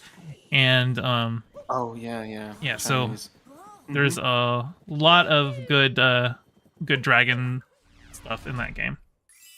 Two says I love Oh the yeah. design of proto drakes and WoW. Yeah, because that's another thing is that Oh yeah. dragons have 4 limbs plus their wings, so technically 6 limbs, because the wings you look at them and they're kind of shaped like bat wings, right? It's a membrane and like an arm and everything like Mhm. that. But the proto drakes walk. They have like hind legs, and then they use their wings as front legs, but they also have little tiny arms that kind of look vestigial. But because it's a proto drake, Mhm. it's more like, oh no, it's they haven't evolved those arms to be like a front legs yet. They're just little tiny grabby Right. guys, like little T-Rex arms. I thought that Yeah. was an interesting design. Yeah, because the reason why I say that, because I know, like, depending on different cultures, like Eastern dragons, like Japan, China, Korea, it's a little bit more different between like Western, like Europe. I want to say Europe. Uh, Dragons. Hmm. And I remember one of the stories, and I'm probably paraphrasing here because it's top of my head. But the one story I always find very interesting, because I typed this in the chat, in your chat one time. A koi fish always goes through each torii gate until it reaches all the way to like the top of the mountain of the torii gate, and when it jumps over, it comes into a serpent-like dragon, like you mentioned. And it's just very, very interesting to me. Oh, And of course, yeah. And of course, I'm just paraphrasing because I know there's like a lot of different stories of Eastern dragons and their own cultures and stuff. So I was like, well, I guess I'm just a koi fish that turned into a dragon. well, and also like So. Chinese dragons don't typically have like they're always very serpentine, Mm-hmm. very elongated. They don't typically tend to have wings or breathe fire, so they're a very different Mm-hmm. kind of creature to what we would traditionally, like in the West, think of as dragons. And I Yeah. think they mostly just got called dragons because of the superficial similarities to the kind of dragons that we have in the West in mythology. Oh yeah. Oh yeah. Definitely. And of course, Western dragons are more for like wisdom. Excuse me. Knowledge, more than to the Western counterparts, which is just destruction, evil, Right, and like all that fun jazz. So. I mean, the concept of a dragon as an intelligent being, I mean, that definitely seems to be more in Eastern philosophies, because like Mm-hmm. it really wasn't until Tolkien with The Hobbit and Oh Smaug yeah. that Western Mm-hmm. dragons were portrayed as anything other than beasts. Um, Right. and sometimes they still can be. Like there was the movie Reign of Fire, where they are just animals. Um, but yeah, it's interesting to see just the evolution of mythologies, um, Mm-hmm. and also how recent some of that stuff is. Because like Lord of the Rings, like Yeah. in the grand scheme of things, in terms of the history of dragon lore, that's like a blip. But it Yeah. changed so much of it for pop culture. Oh yeah. And Valhalla video, because I tried to read, because the like is always the reaction of a Yeah, Chinese style dragons are stream. more snake-like. Yeah, yeah, yeah. Yeah. Yeah, definitely. But I have heard most from a video, I think from because mostly of Norse side of witchcraft and stuff like that. Uh huh. They had pointed out, I think Tolkien was inspired by Norse, when he was making The Lord of the Rings and The Hobbit. Like, Gandalf He was has a lot inspired off of Odin. there is a lot of Scandinavian mythological inspiration in Lord of the Rings. Yeah. Oh, Um, yeah. Yeah. Honestly, it's so weird that he built out this whole mythology primarily because his interest was in language, and he Yeah. because I remember he had initially been interested in Esperanto. But he quickly grew disinterested with it because he's like, there is no culture tied to this language. There is no mythology to this language, and so this language can never live. It's dead on arrival. And so he was like, well, if I'm going to build a language, I have to build a world for the language, because the language is not a separate thing from the culture that it arises out of. And so basically, because he was just like, it's like, I really want to make a con line. I guess I have to create a world for it then. Oh, yeah. Oh, and before I forget, somebody's waiting in the waiting room. Oh, yeah, we've got Paloma. Let me drag you down. Hey, Paloma, I see you are muted on your end. Just let me know in chat if you are having problems getting that unmuted. I'm not sure if that's something server side or something your side, but welcome in. Definitely. Welcome on in. And I know no, that was me. That was me. Okay, good. Hey, how's it going? Okay. I'm good. How about you two? Pretty good. Hang on, let me drop you down just a been little vibing. bit. I'm just eyeing my my little thing. Can you give me a test 1 2 3? Test 1 2 3. Okay, good. I got you a better level. How is it going? I have no thumb. How are you doing? You have no thumb? Oh, that's right. You ripped off your thumbnail. I'm sorry. Did that hurt? Oof. You know what? It hurt in the moment, but like I'm good now, and I painted the walls pink, so I think I got what I wanted. Awesome. I don't know how those things are related. Sounds like there's a story there. I was what's it called? I was trying to I'm painting my parents' basement, and I really wanted pink walls, and I was very hasty and like taking off. This isn't even a fun story. This is just lame. But I was trying to replace the paint roller, and the roller stayed on, but my nail went off. So, Ooh. Ouch. Is it like sore at all? It's just a lot of pressure because there's like so much bandage on it. Like I look like I literally have a cartoon picture right now. Sometimes that liquid death does definitely give me the burps. All right. Time to fight another boss. And it's my least favorite boss to fight. You don't like this boss? No, he's really annoying. He moves too much for me. And like, Oh, yeah. because like I have a limited amount of water, and so if I chase him too much while flying, I have to go and top myself back up again, and then he gains, and I have to chase him down again, and he'll just be moving slightly too fast. Like I'll get above him, and then as soon as I start doing the thing, he will move out of the way. Oh, and then there's also, he has these things where you get him about halfway, and then he breaks. It's like, okay, we're doing a little phase shift here, and so I have to wait for him to stop spinning. Yeah. And also, You and I have annoyed by this boss too. Chase him across the whole freaking map, so it's just, yeah, it's not my favorite. Yeah. I don't know. I forget the name. I don't like the chef. Like the chef that's the chicken or the pigeon or whatever it is. Oh. That one I find really frustrating.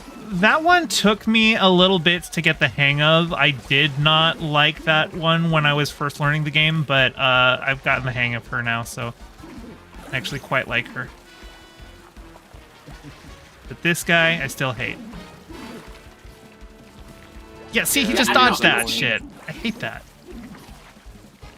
Yeah, you know, I run into that. I'm like, you bitch. There we go. Is that octo bitch? Oh, come on, man. He's not even an octopus. No, He's got like 5 legs. Is he a squid? Oh, wait, no, it looks like he's got more than 5 legs. I've got 5 legs. Oh, geez. I've got 5 legs and 1 heart. Yeah, there's this thing that I've heard on TikTok, and I'm just like, that's gonna be one of my memes I'm gonna probably end up saying. There we go. He's dead You now. said something, bitch. There you go. Yeah, I don't know. I feel like in most Mario games, like for me, the worst part, especially the 3D ones, it's always the bosses. Yeah, not all the bosses here are great. Like Metro Yeah. Kingdom, that boss sucks. That boss is just annoying. I do not like that boss. This Yeah, boss I is know what also you're talking annoying. I really like the Ruined Kingdom boss, the dragon fight. That one's really cool. Hey, Drag, Bowser you're fights supposed are to be actually in kinda Dark Souls, boring. Damn it. Oh yeah. Yeah, I remember. I think the only 3D Bowser like segment I like is at the end of this one when you're like escaping. Yeah, that part is really cool. But when you're just fighting him, that's eh. And then, like, I think once you have, like, gotten 999 coins or something, you can unlock the, Actually, I'm not sure whether it's getting every... not coins, moons. I'm not sure if it's unlocking every moon or if it's getting 999 moons, because you can, you know, there's 880 moons, but you can also buy more at the shop. I'm trying to remember which one it is, but one of those lets you unlock a harder version of Bowser in the Moon Kingdom. But by harder, that the only difference is how many times you have to punch him in each phase, or how many times he does his like tail sweeps and everything like that per phase. So it's not even like an actual like difficulty increase. It's just more tedious. So it's I don't like that one as much. Oh yeah. Yeah, I don't know what it is. I really can't think of like a good like Mario boss. I can't think of one where I'm like, yeah, that was like peak highlight moment. Like I'm thinking of Mario Wonder. I feel like didn't really have anything either. I do like think of that a the couple. final fight in Mario Wonder is rhythm based. It's not a hard fight by any stretch. It's a very easy fight. But I do like that it's a rhythm game, you know? I really like the Wooded Kingdom fight. That is a really fun... It's not a hard fight at all, but it's a lot of fun, especially just the feedback you get on the controller from getting the hits on the UFO. I don't know, there's just something about it. That fight is just very satisfying to play. Oh, I actually do remember Super Mario RPG on the SNES. I forget, or was it Smithy? I'm trying to remember one of them that, to me, I always thought of like, oh, hey, that's a good boss. I can't think of it now. If Sai is still around, we are about to have soup. It is soup time. Soup is love. Soup is life. Speaking of that, I need to crack a chili sometime. Keep forgetting it, but at the same time, it just doesn't feel cold to me. Yeah, it hasn't been that cold this winter up here in Seattle. I think we got like a little bit of snow when we had like the polar vortex, but it wasn't that much. Like, I was like hanging out at Demon Mama's when it snowed, and like I wasn't even worried about driving home. I was looking, I'm like, oh, that's nothing. Yeah, I'll be fine. So usually, in the past, before like global warming got really bad, you could go years without any snow, but recently it seems like it's more like we get about 1 week of snow per year, but we haven't even got that much this time.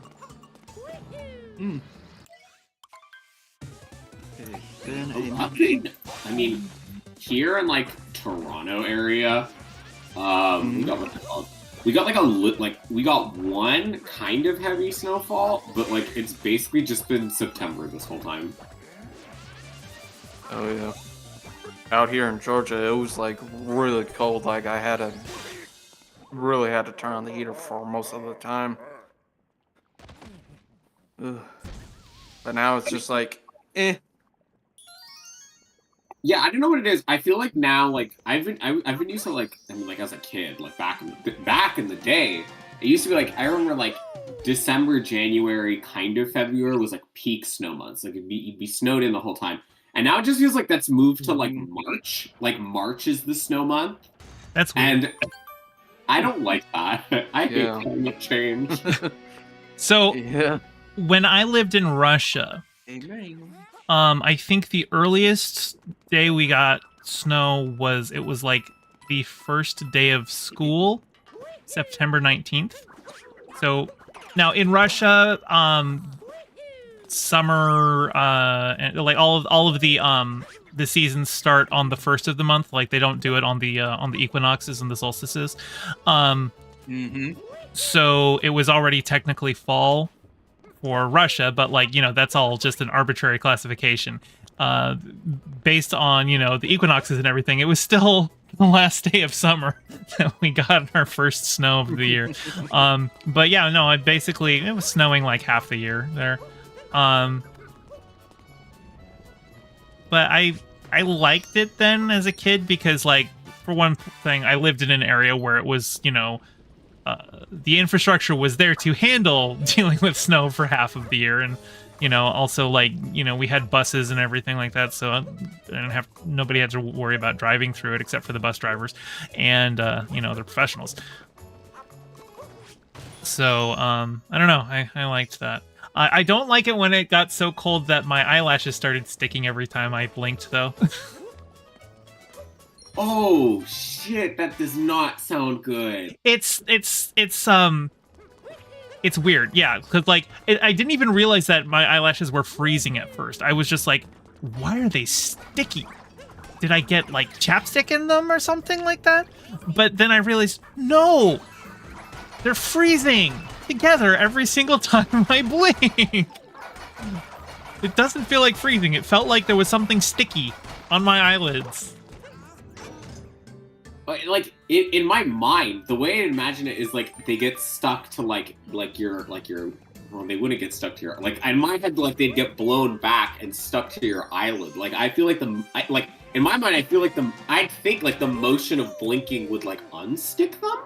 Well, because -40 is so cold that the eyelashes don't touch until you blink. So when you blink, that's when the eyelashes on each side come together. And that's when they stick, because they instantly freeze together. And so no, they didn't stick to, like, you know, they didn't stick open or anything like that. It was more just, I would blink and I'd be like, that's a little sticky getting my eyes open again. That's weird. Yeah, no, it's rotted. That's rotted. I was curious though, how long were you in Russia, or like when was this? I was in Russia for 3 years, in the early 90s, basically right after the fall of the Soviet Union. My parents were missionaries for Calvary Fellowship, or Calvary Chapel, which is the same church cult that Demon Mama grew up in. We actually did a video together talking about our experiences in that church. So yeah, I was there from like 93 to 97. And there was like, we took like a year off. So like from 94 to 95, like in 4th grade, I was in the States, but then we went back. So yeah, altogether it was 3 years over there. That's wild. I mean, you know, like moving as a kid is already like frustrating as it is. Are you like yourself, or like you? Like, I don't know. Is is your background Russian, or is it just like Nope. Just like Nope. I am Eurotrash. I am. I mean, I'm American. I was born here, but you know, my ethnic background is Irish, German, Scottish, Norse primarily, but just a smattering of everything else in Europe. You know.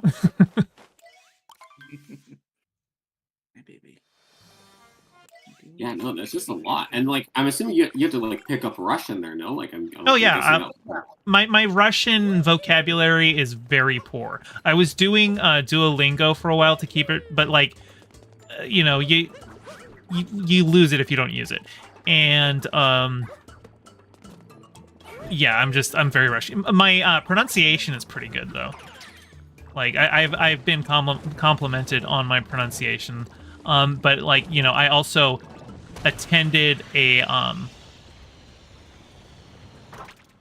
prep school in Russia. It was actually like I got free tuition there because it was a prep school specifically designed for teaching students English. And so any native English speakers, they wanted them in there to help the other students have a more immersive experience learning English. But it also meant there was really quality teachers, and I had like a teacher basically just go and one-on-one tutor me on pronunciation and everything, so I got my accent down pretty well. And when I was like 10. Awesome.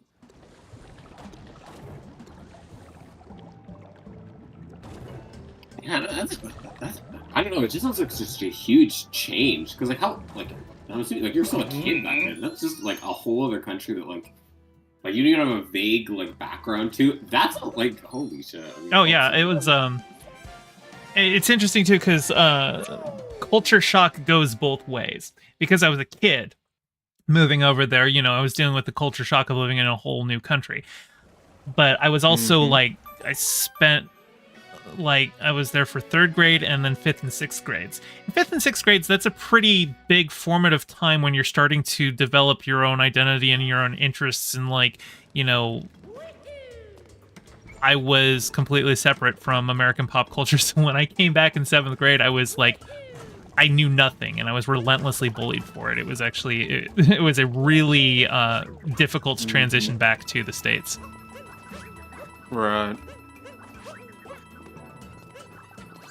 Yeah, for sure. Did you end up keeping like any connections with anybody in Russia, or is it just like you were just there and that was? I'm Facebook friends with some of the people that I knew in Russia, but I don't really use Facebook anymore, so I haven't really talked to them much lately. Yeah, I do know that like there was one guy that I was pretty close friends with when I was there who. I think the last time I talked to him, he was just like, "Oh, you know, the Americans don't know what's actually going on. The invasion in Ukraine is justified because of all of the propaganda that Putin's been feeding me." And I'm just like, I don't really know how to help you with this. I'm sorry, man. Like, I get it. You were in there, so like, there's only so much I can do. You're being fed the propaganda, but I don't know, man.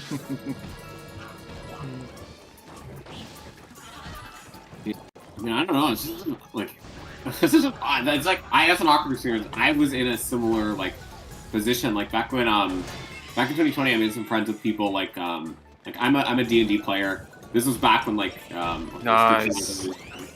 And so like I played with people from like just about literally everywhere. And yeah, there were some people that I met there that like I think they're from like the Balkans or like they're from like some area like that. I don't remember particularly where. Hey, TMB199. Welcome in. But like whenever like Russia or like anything Russia does gets brought up, it's like they get like very defensive, and it's like super hard to talk to them because it's like, ooh, like what do I do? I don't want to say anything. I don't want to be mean, but like it's just like you're such a it's just such a wedge you get put into, and it's kind of just like I'd rather not. Oh yeah. Yeah, it's tricky, and it's also like. Russia is a big part of my childhood. I consider Russia like sort of my home, like, but I can never go back there because I'm queer. I'm illegal there now, so it really sucks.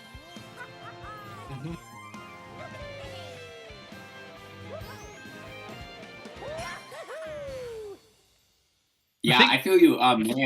My background's Italian. Like I'm is it a third generation immigrant? And it's just like, it's like, well, it's not exactly. Sometimes I'm like, I want to go visit, but I'm like, well, politics there are pretty it's pretty rough. Yeah, they didn't really have the whole denazification program that Germany did. There's still a lot of people who have fond memories of Mussolini, and it's just like his granddaughter is like a politician over there, and that's fucking awkward.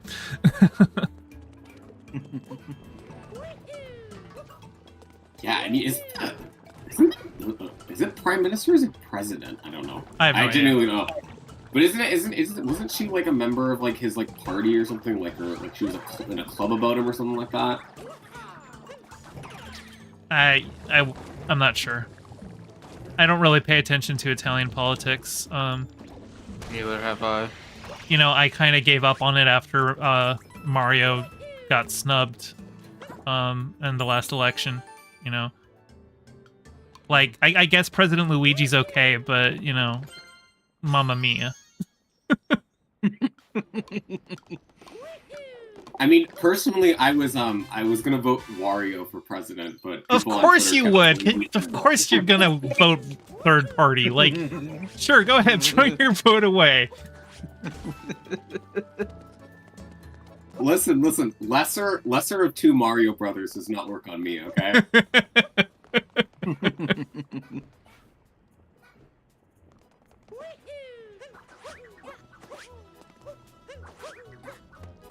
Okay. Oh, Gamefash, are you looking forward towards the Oscars?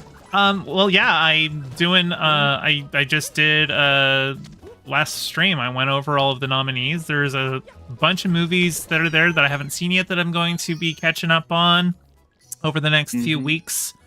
I actually need to reactivate my Netflix subscription because there's 6 or 7 things on Netflix to watch, so that's definitely worth it.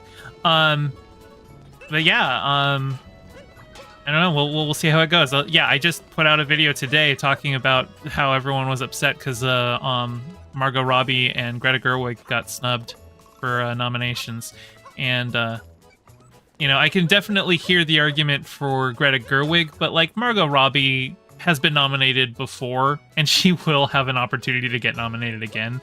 And a lot of the people who are complaining haven't even seen the other performances, and it's just if you are talking about caring about supporting women, maybe watch some of these other really good performances by women.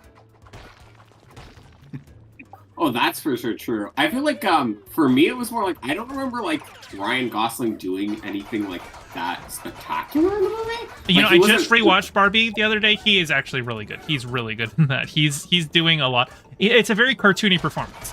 But that's understandable because he's not playing a human, he's playing a doll. And no, I liked it. I thought there's a lot of fun little business that he throws in, just how upset he is. You should see the growing discontentment that he's feeling in the early movie when Barbie's just kind of neglecting him and he's just trying to play it off like he's cool, but he's not actually cool. Ryan Gosling just has that really good annoyed bro face to it. I don't know. It works really well. So I'm actually, I'm not surprised he got nominated, but I can understand people going, oh, of course Ken gets nominated, but Barbie doesn't. So I get where those people are coming from. Oh yeah. But also America Ferrera got nominated as well. As Best Supporting Actress, and I said in my thing that I'm her performance was okay. She's mostly getting nominated for Greta Gerwig's writing because she gave the big speech about the contradictions of being a woman in modern society, and it's a good speech that she delivered pretty okay, but really people are giving it to her because she had a really good speech written by Greta Gerwig. Now, Greta Gerwig is nominated for Best Screenplay, so she still could win one. She just didn't get Best Director. And also, Best Screenplay she would have to share with her co-writer, who's a man, so, You know, men. Listen, right now I just got some stuck in my head. I'm sorry, there was crosstalk. I couldn't. Might be.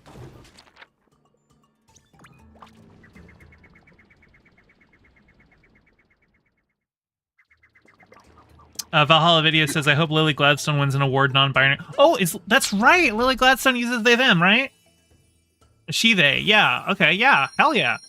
Yeah. No, I do think, when I first saw Killers of the Flower Moon, I was thinking she's probably going to win, but I don't necessarily know that just on the merits of the acting that she's earned it. But I still need one more. One more moon.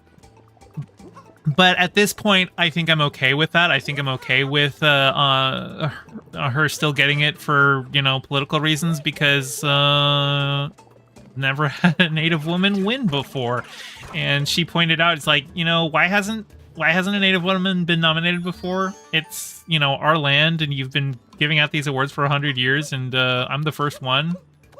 So I think she could give a pretty good acceptance speech. Oh yeah, totally. Isn't that was also a large part of Michelle Yeoh's campaign? For last year? Yeah, I think so. Yeah, she was the first Asian winner of Best Actress. I'm not sure if there had been an Asian Best Supporting Actress before, but definitely Best Actress. So she was the first. Yeah. I love Michelle Yeoh because when you win the Oscar for Best Actress, you have your choice of next project. Whatever you want to do next gets made. And Michelle Yeoh is using her Oscar clout to be like, yes, I am making sure that Star Trek Section 31 movie starring me gets made. So, like, you know, for me as a lifelong Trekkie, I was just like, oh, you love us. You really do. Real recognizes real. Yep. I think the most important question about the Oscars, are you excited for whoever is going to host it? Oh, I haven't even looked into that. Do you know who's going to host? Have they announced yet? I don't think they've announced yet, but it's always the worst part about the Oscars. Well, Louis C.K. hosted one year, right? Basically.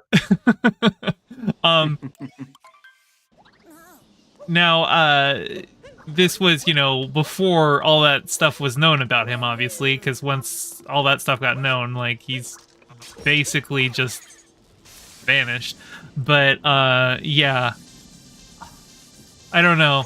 I remember the first year Chris Rock hosted, I was excited, because I really like Chris Rock's stand-up.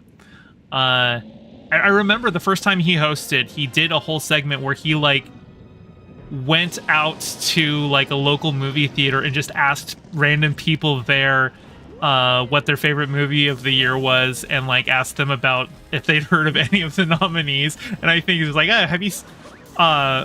there was some movie that DiCaprio was in that was up for nomination, and it was like, have you seen this one? He's like, was that one with the dude from the beach? And he's like, yep, the dude from the beach. And she's like, nah, I haven't seen that one.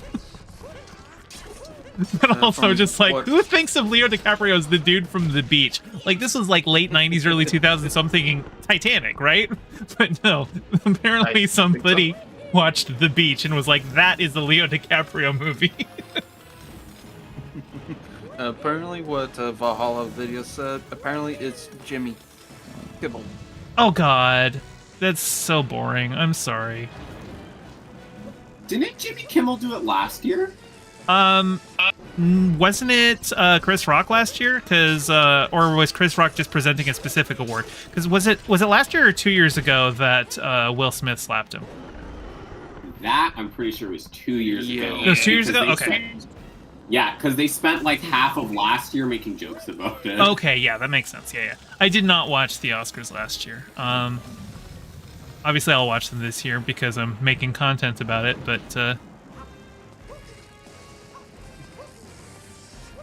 well, do you think you'll do a watch along? Well, So that'll be difficult. If I do, it'll have to be like everyone find your own copy of the Oscars to watch and just like me react along to it, kind of a thing. Because if I try and stream that, or like maybe I could do a Discord watch party or something. Can't do it on the channel because, you know, if I watch the Oscars live, that will definitely get my channel striked. So, yeah, it'd be tricky. But maybe I could do like a Discord thing. Yeah, that might be fun. Me and my friend making a drinking game, and like by drinking game I mean like, it's a game of like whoever guesses the least amount of Oscar winners right has to like chug a bottle of kombucha. But then because I lost like I think 2 years in a row, I actually started enjoying kombucha. So it's no longer a penalty. Yeah, so once I have watched everything that's on the list, I'm going to do like an official, like, here's my picks for what I want to win, but also here's what I think will win, because those aren't necessarily going to be the same thing, right? And I'll be interested to see once I've got all that, and I'll put that out as a video. I kind of did a little bit of that when I was just going over the nominees initially, but I want to do like have like a big chart on screen that I'm filling everything out, something a little bit more visually interesting, and we'll see how that goes.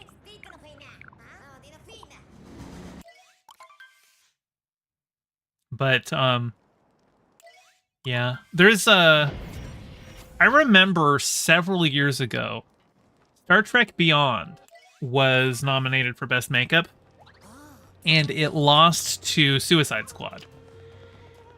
And I was so pissed off. I like posted about it on Facebook because I was still using Facebook at that point. And like I had a whole bunch of people who were just like, "Oh my god, the Oscars are so bougie. Why do you care about it?" And I'm just like, Do you think that the person who wins the award for best makeup is like living in a mansion? They're not an A-lister. They're you know, part of IATSE, right? They're not in the glamorous part of the job. And like I actually like, you know, seeing art respected and given accolades. So yeah, and like, you know, there's definitely arguments to be made about how bougie the Oscars are, and especially like, you know, in years past they've had things like, you know, there was the hashtag Oscars so white, because it was just like no people of color were getting nominated for anything basically.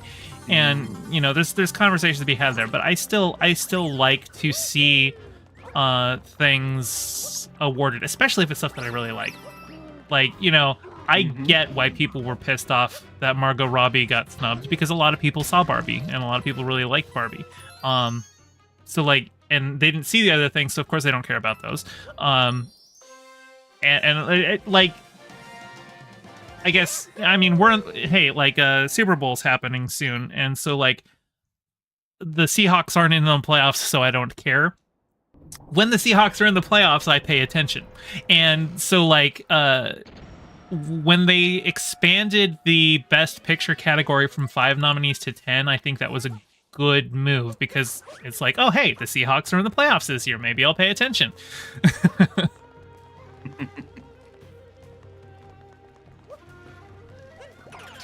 Yeah, that makes, I don't know, that makes a lot of sense to me. It just, I mean, I feel like personally when it comes to like when it comes to like makeup and also like costuming, I also feel like that's a big like respect for people to get like, you know, for like different kinds of artists to get like jobs and stuff like that, because it's not like they're not like traditional like celebrities. They can't just like show their face up on a runway or like do a kind of advertisement. Like their artistry is like solely tied to films, and so like getting an Oscar nomination, I feel like, and especially like a win, is like really, I'd feel really important for their careers. Oh yeah, you know, there was a scandal, not with the Oscars, but I think with the Emmys, where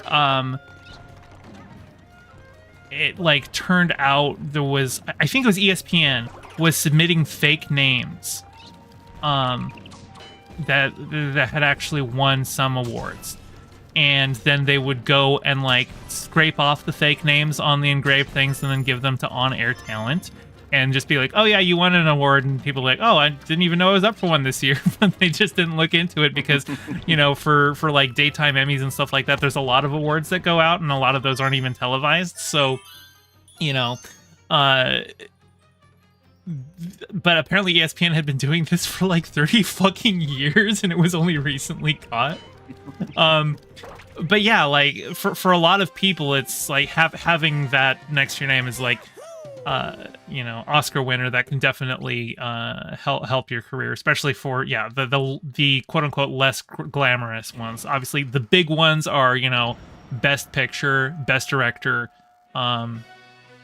Best Actor, Actress, all that fun stuff. Best Writing. You know, those are jobs that people more directly understand, even if they don't know how to do them, versus the more technical categories like costuming and VFX and stuff like that. Like, that goes outside of a lot of people's knowledge, so they might not be as invested in those. But yeah, actually, I mentioned Louis C.K. Because actually, I don't know if he hosted, but he was presenting an award. I think that's what it was. He wasn't hosting. He was presenting an award, and I think he was presenting an award for documentary short film. And he was just like, you know, I love this category because, like, you look at all of these other awards and, like, you know, these are millionaires picking up awards. But you see this one, and you know whoever won the Oscar for Best Documentary Short, this award is going home in the back seat of a Honda Civic. Like, it's just going to be sitting over the toilet. Like, oh yeah, that's my Oscar.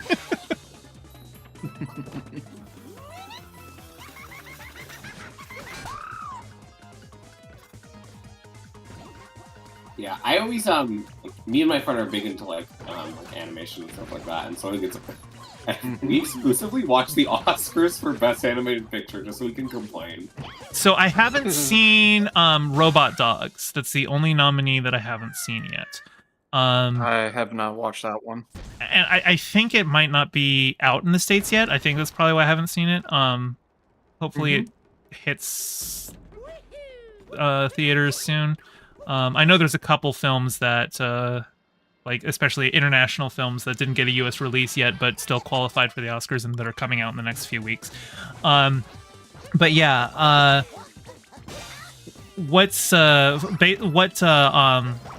have you looked at all of the nominees for Best Animation? Yeah, I mean, I'm in the same boat as you. I hadn't even heard of that movie, to be honest, till like it got name dropped. But I want to look into it more. The only one I haven't seen is Elemental. So like I said in my review that Elemental is really only there because that category has so long just been the give it to Pixar category. So they're like, well, it's a Pixar movie, we might as well nominate it. But it's really the only one there. I mean, I haven't seen Robot Dog, so I can't speak to it, but I think it's the only one there that doesn't really deserve to be there. Of course, in years past, they haven't always even had 5 movies that they could fit into that category. So, you know, sometimes you would get shit like Kung Fu Panda nominated. Yeah, I would say, I think it's probably going to go to Boy and the Heron just because it's Miyazaki. A lot of people are just going to give it to Miyazaki because it's Miyazaki. But I actually... I kind of want it to go to Nimona.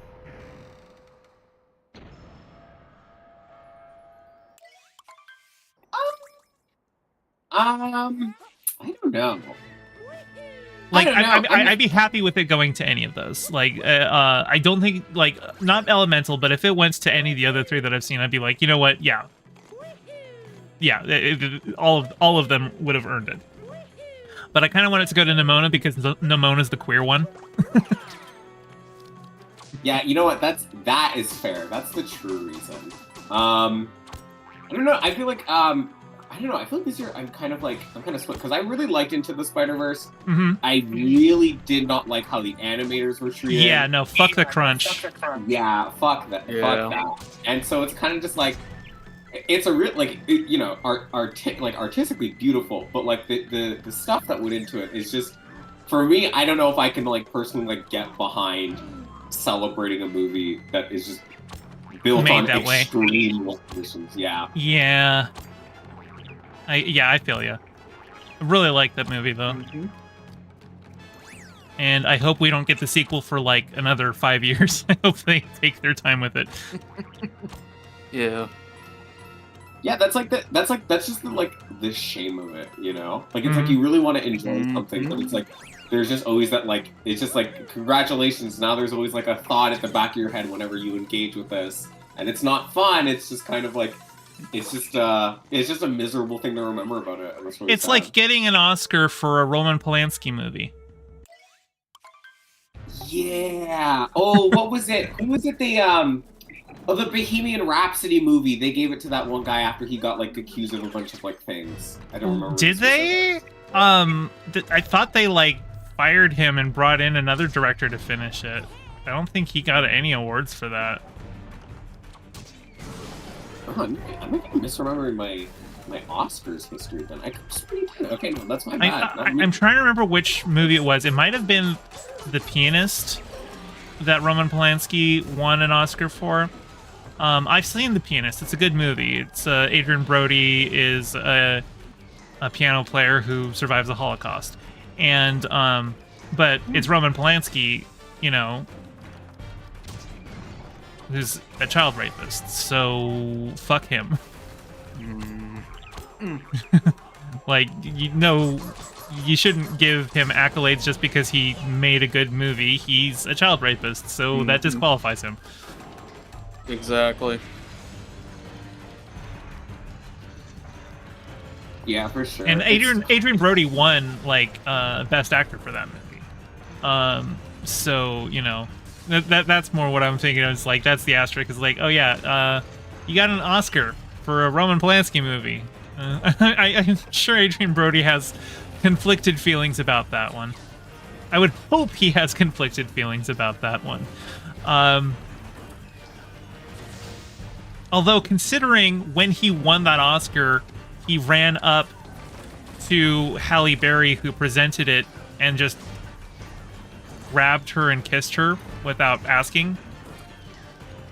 And she was asked about it in an interview later, and she's just like she didn't want to like say anything to be like, oh yeah, no, fuck that guy, but like she just basically talked about it, like, oh yeah, no, like that took me really by surprise. I'm like, oh, I guess we're doing this. And yeah. And I remember like the year after, because the way that presenting those awards often works is like Best Actress winner presents Best Actor next year, and like vice versa. And so because he had won Best Actor, he was presenting Best Actress. And as he's presenting the award, he like gets some like mouth spray as he does the award, because like the joke is that he's expecting the kiss. But fortunately, it's my understanding that he had actually worked it out with all of the nominees that they were in advance okay with kissing him when they get the award. So at least that one was like, that wasn't thrown on any of them like he did on Halle Berry. Right. Didn't what's that? There's a one award where like there's another actor who does it to an actress, and isn't it like Jim Carrey who then goes up and kisses him in return? Like it's that could have been something. Yeah, I remember. I know. Like someone kisses somebody at an award show, and then like Jim Carrey thought it was weird, so he decides to do the same thing to the same person. That sounds like something Jim Carrey would do. Also, hey Jake the Pog, see you've been in chat for a little bit, but Do you guys remember when the war broke out and Louis C.K. was stuck in Ukraine? I do remember that. That was actually really funny for Louis C.K. Like, it was really bad for Ukraine, but it was just like, oh, wait, the funniest thing ever has the opportunity to happen. Where did he get stuck there? I never heard of this. He was doing a tour in Ukraine when Russia invaded, and he was stuck in Kiev.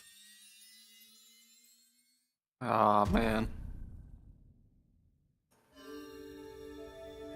And he was doing the tour in Ukraine because he'd been canceled in the States. So, you know. Yeah. Two says, wait, he could have been Coach Redpilled. Well,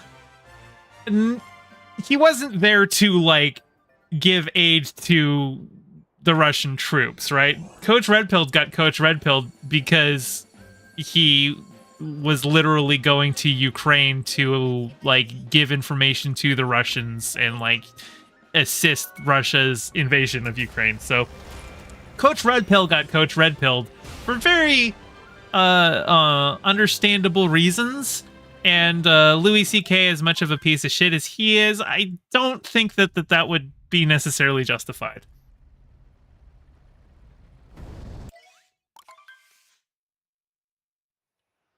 Did his tour of Ukraine same time as Russia's tour. Nice.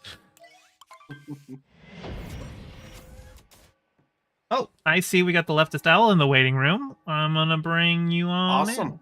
in. Let's do it. Hey, leftist owl, how you doing? Yeah, boy. What's up? Hey, let me bring you down. Just vibing. Give me a test. Test. Alright, bring you down a little bit more. And another one. Test. Ooh, okay. Tickle. Testicle. Okay, we should be good now.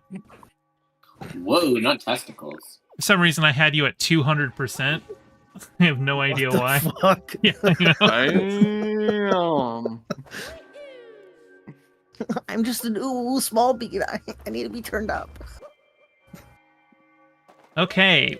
Hey, it is. So I've been playing this game for like 2.5 hours, and I'm just about to defeat Bowser. I just have to get through Moon Kingdom first. The nice thing about Moon Kingdom is that there's really no required moons. You can just get straight to Bowser. Now, I don't know how to do the Moon Cave skip. That would save me some time. So I will have to do that one. And I'll probably just grab the moons while I'm there anyway. But yeah, how's it going, leftist owl? How you been? Doing pretty good. Gonna be playing some Vigi games with some friends in a sec. What you playing? Awesome. Fucking Lethal Company. What is Lethal Company? I've heard the name, but I don't really know what kind of game that is. Kind of like Phasmophobia. Oh, okay. Yeah, I know what that one is. But I haven't really played it yet, so I guess we'll see. Yeah, I remember when Vosh and Zan and Demon Mama were playing Phasmophobia on stream a lot.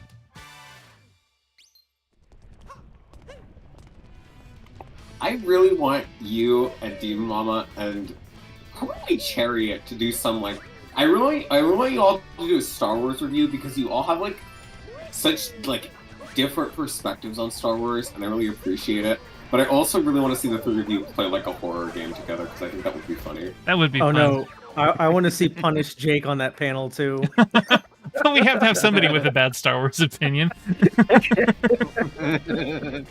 Yeah, no, that would be fun.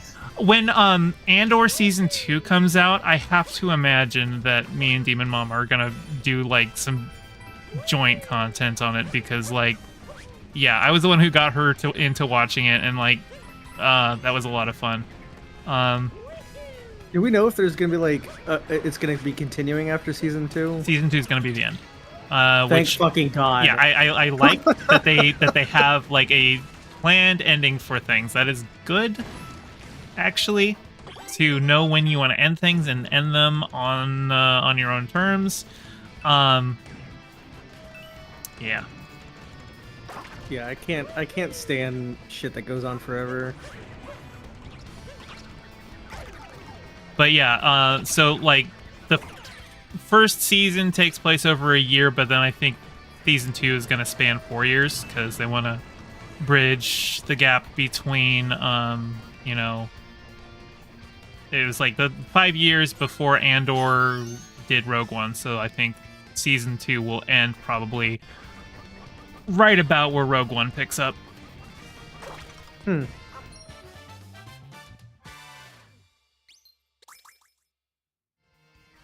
Yeah, I was really hoping like you two, like in my mind, the dream thing you two would collaborate over, or with Chariot or something like that, would be reviewing it's called Clone Wars, like the original animated one. Because I don't think you've spoken about it on stream, but I know Deep Mama started it and then stopped. So you said original animated one. Are you talking the Tartakovsky 2D, or are you talking the one most people have seen, the 3D one? Because that's not the original Clone Wars. The original one is Tartakovsky. Uh-oh, I'm getting canceled by the woke mob. No, I was talking about the 3D one. Might be. Yeah, she gave up on it, and I don't blame her. That show is really hard to get into. It takes so long to get good. And it's not like, you know, and there are like watch lists where it's like, okay, you can skip these episodes, but there's still so much of like early stuff that's still kind of important to watch, even though it's bad, just for, you know, like establishing character development and stuff like that. So it's not really a show where it's like you can just tell somebody, just start in like season 4, when season 4 is when Maul shows up, right? That's his season.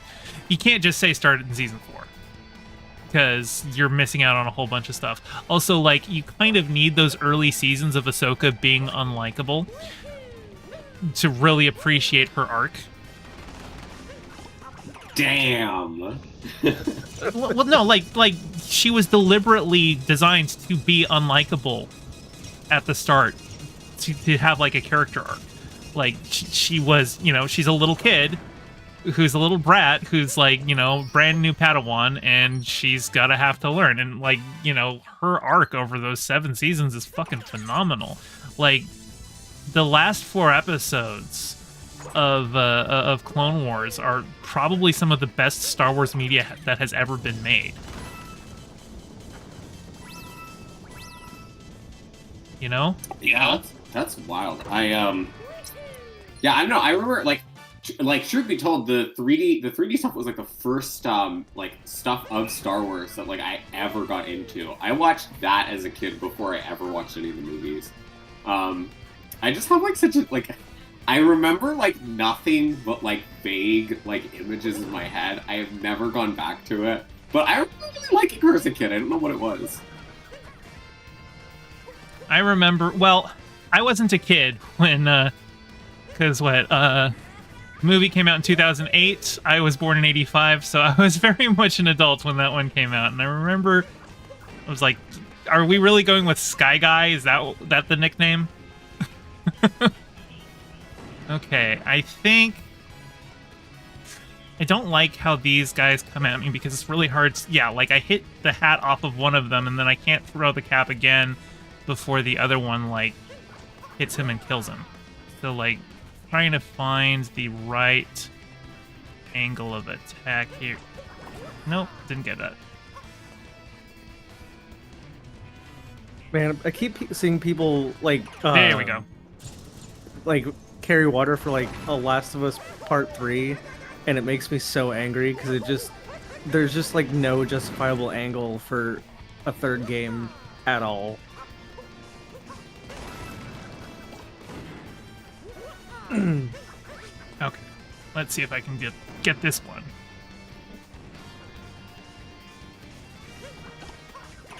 All right, I gotta head out. This is All nice right. hanging out. Have a good one. Okay. Yes, I knew there was one here.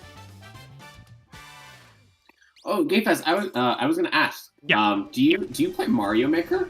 I do sometimes, yeah. I mostly watch other people play it though.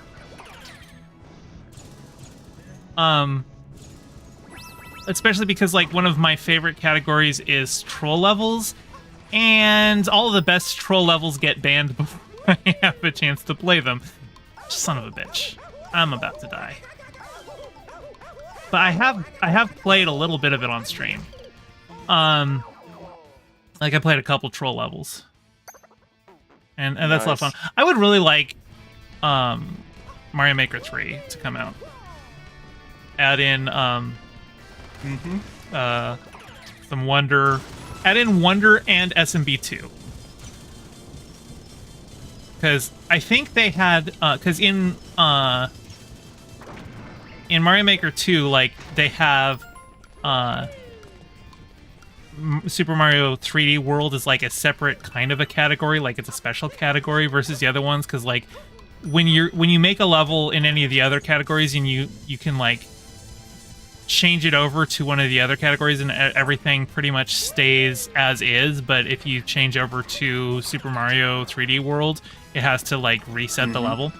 And I assume they had that category there and we're going to add SMB2 there as well, because SMB2 is a very different game than the others.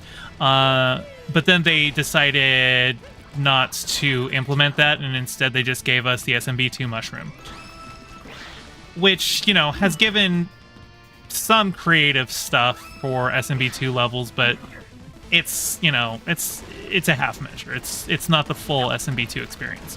So I would like to see them add SMB2 and Mario Wonder as level styles for for Super Mario Maker 3. I hope they release it. If they do, it'll be for the next Switch, the Switch 2 or whatever they end up calling it.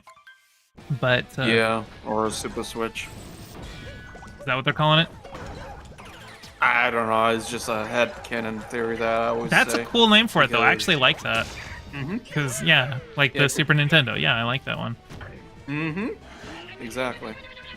And from what I'm hearing, though, too, it depending on which one, because like the PS5, there's gonna probably be like a Switch that's just digital, probably like 400. If you want like the physical copies, it may be like 450. But again, it's just rumors. There we go. But yeah, honestly, I think it's kind of hard to say. Like Mario Maker 2, I feel like was like I think they gave it a sequel specifically just because it was Mario Maker was probably one of the best titles for the Wii U, but the Wii U was also the worst selling console they had ever made. So you know, Yeah. they were like, well, we put a lot of work in, and like a lot of what Mario Maker 2 is just like porting over Mario Maker 1, right? Like a lot of that work is already there. And if they make a Mario Maker 3, they can do the same thing, right? Like they can port a lot of that work over already and just spend dev time mostly on the SMB2 and Mario Wonder themes. Yeah, exactly. Just a port over. Yeah. Just like they did with Breath of the Wild from the Wii U all the way to the Switch. So, Well, I think weren't they developed? Wasn't it developed in tandem? Like it was developed as like a Switch release title, but then they also gave it a Wii U port, just because it was like a launch title, and so a lot of people would want to play it, but weren't gonna shell out the money for a new console.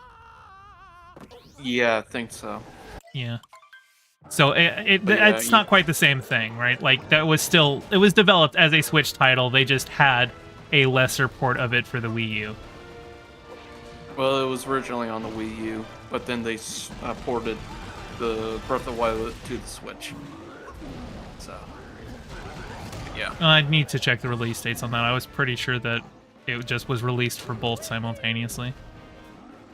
Yeah, because as far as I understood too, people will say, you know, it was like before it was originally on the Switch. I mean, Switch. Blah, blah, blah, blah. Wii U. The Wii U, yeah, then move it to Switch, but I don't know the time frame in general. So, but I know for sure that I know most people will definitely say, and I'd say with Nintendo's track record, they're not going to get rid of the handheld version. So they're probably just going to innovate it a little bit more. Well, Of the there's Switch. every possibility that the Switch 2 is just a straight up like graphical upgrade, and it's still basically the same console. Yeah. Like the biggest innovation of the Wii U over the Wii was the tablet, and then they realized, well, what if we just make that the console? And that's Oh, that's how we got the Switch. And I think that was the better move. Because the tablet for the Wii U still required you to be, you know, in proximity of the Wii U, whereas if it's built in to the Switch, it just becomes a oh, son of a bitch. It just becomes a hybrid console, which that was a really good move. Exactly. But yeah, I think they said that the Switch 2 is supposed to have like PS2 4 level graphics, which, you know, for a PS4. hybrid console, that's fine. Okay. I am not doing good at this fight. I keep forgetting to jump and dodge all of his things. But that's okay. And I gotta say that is definitely a major upgrade from the original Switch, because there was supposed to be like a Switch Pro, but since COVID happened, we had the Switch OLED. But that's why I hear too. And honestly, that's a really good upgrade for the Switch 2 or Switch Pro. Or I just hope Super that Switch. the Joy-Cons for the new Switch don't have the fucking drift problem. Because that's been a huge problem. Yeah, exactly. Even though you can, you know, turn the Switch Joy-Cons for repair, but Yeah. But Yeah, even I'm so, with it's ya. still a huge issue. but yeah. Yeah, I saw people complaining that the Switch 2 would have PlayStation 4 level graphics. And like honestly, I think that's like, Like the biggest for a handheld console, like come on, that's pretty good.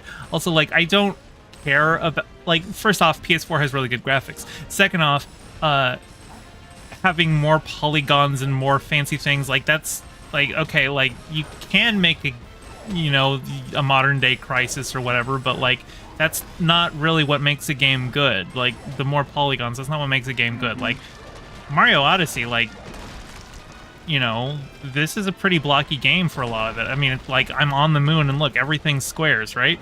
So like you don't need a game to just have the most polygons in order to look good.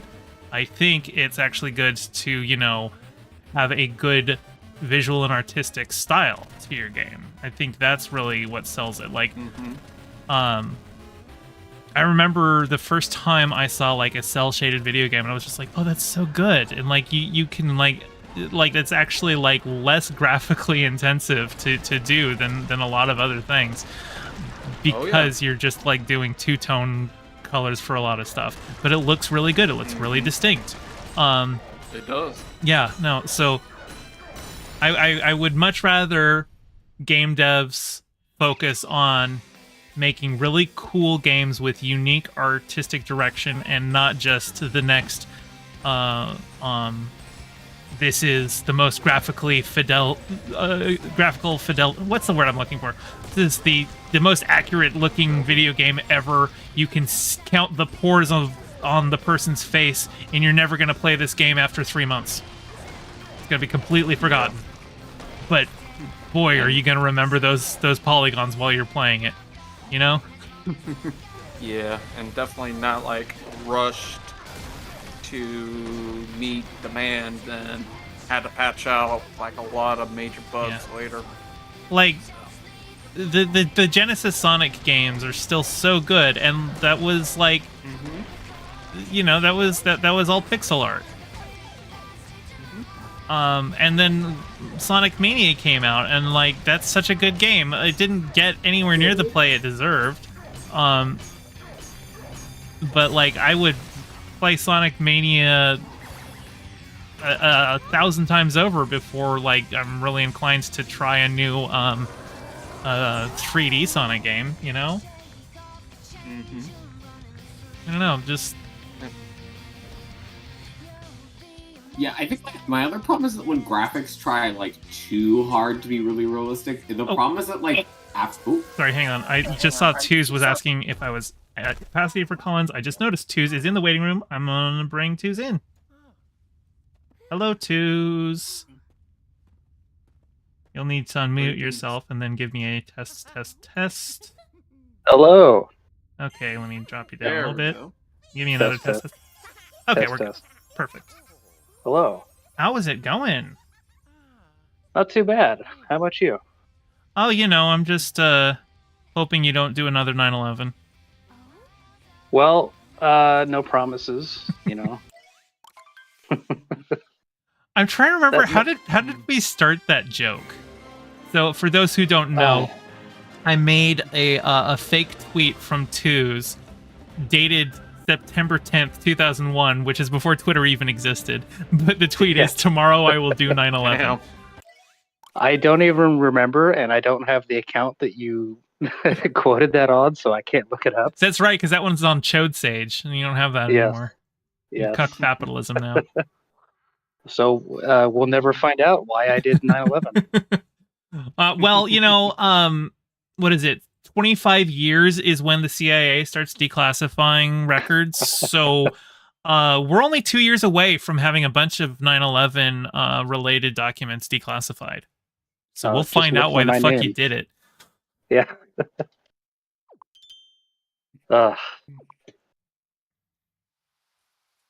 9/11 jokes never get old. Well, okay. There was a South Park episode where I think it was ironic in hindsight, but it was the episode called Jared Gets AIDS, and it was about Jared from boy. Subway, where he. What? Sorry, what? Oh, I was just saying right, as in I remember that. Yeah. Sorry. This was before Jared was outed as a pedo, but like he was talking about how he wanted to go and give a bunch of kids AIDS so that they could lose weight like he did. But what he meant was AIDS like assistance, but everyone was hearing AIDS like the illness. And then people, once the miscommunication was explained, everyone started laughing, and then they're like, wait, don't you realize it's been 22.3 years since AIDS since the AIDS crisis started? So that's what once something is 22.3 years old, it's funny again. So I guess we're there now for 9/11. to be fair, 9/11 was never funny. Sure, but now like it's official that you can just make 9/11 jokes because it's been over 22 years. You know how they say too soon? Is there a too late where it stops being funny? Yeah, but that's for like memes, right? Like that's that's when a meme gets overplayed. That's when it's too True. late. Once Facebook boomers get a hold of it, that's when it's too late.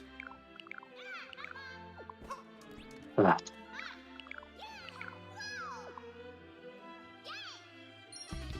I feel like are Facebook boomers even alive anymore? I feel like they've all like migrated to Twitter. Yeah. The racist they're still ones there. have. They're still there. The racist ones have Yeah. migrated to Twitter. But Mm-hmm. I don't know. I mean, a friend of mine just sent me a Star Trek meme that I looked. I was like, this was absolutely made by a Facebook boomer. But I was like, I like Facebook boomer tier Star Trek memes. I don't know. There's just something charming about them. They're just, it's like, oh, you probably were my dad's age watching The Next Generation. That's cute.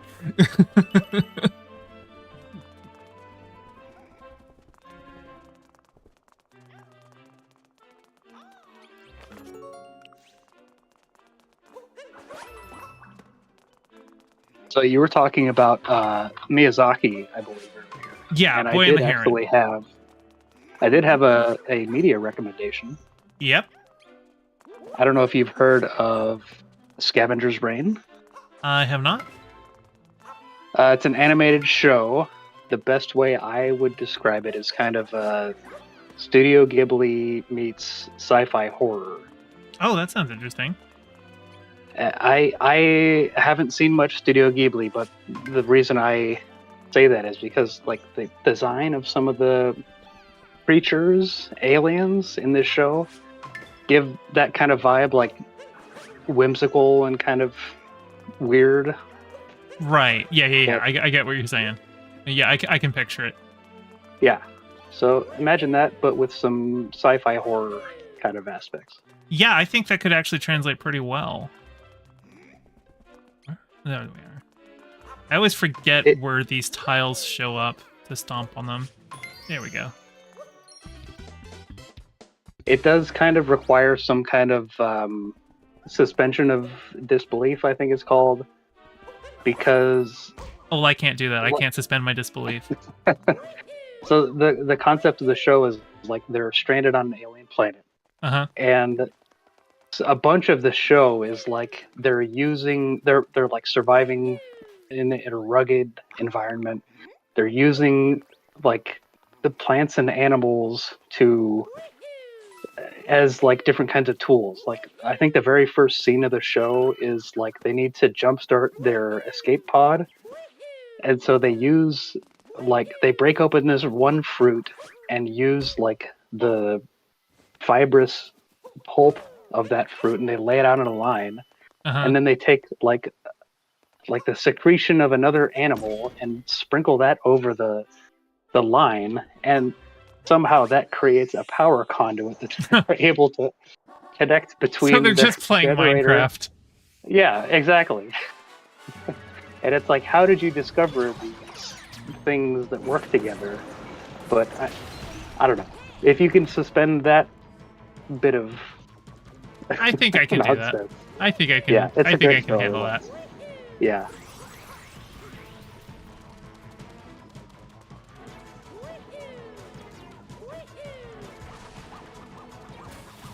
Ow, these goddamn mummies.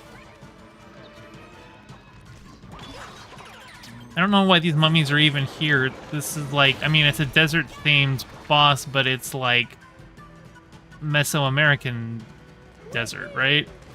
You've been on this boss for a while, haven't you? No, this is the hard version of him. Ah, okay. I did really like the moon level. The For All of Mankind level. Yeah, I saw you say that. You know the moon exists in real life, too. It's not just in a TV show. Source? Citation? Source, look up. I mean, I know it's a inside. hologram. I know that it's not the real moon, but you can still at least see what it would look like if it existed. Okay.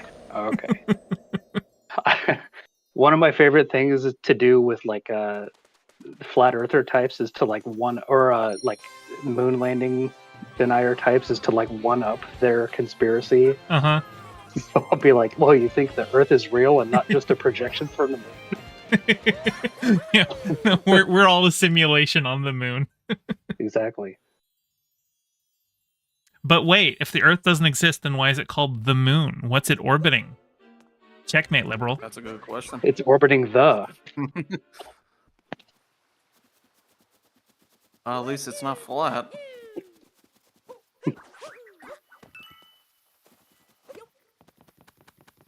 Well, it actually is flat. It's just a 3D projection on a flat plane, like how I'm playing a video game that's a 3D video game, except that I'm looking at it on a 2D screen. So the moon's flat like that. It looks round because of the pixels.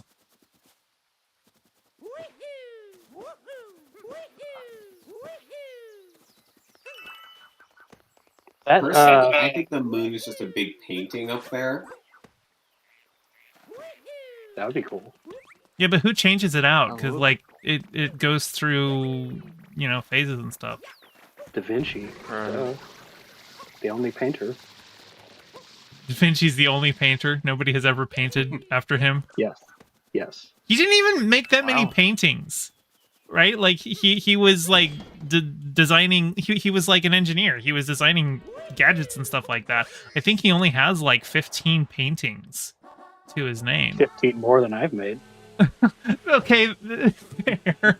But like when you compare him to like, you know, other Renaissance painters like, you know, Michelangelo, that dude was The fucking Renaissance prolific. is fake. It's a projection from the moon. Well, I mean, if you went back in time to the era of the quote unquote Renaissance and asked people, so how's the Renaissance doing? And they're like, well, I'm still living in shit. So, you know, I don't know, maybe go to the city and ask those rich assholes. My life's not some better. enlightenment. Eh? Yeah. Yeah.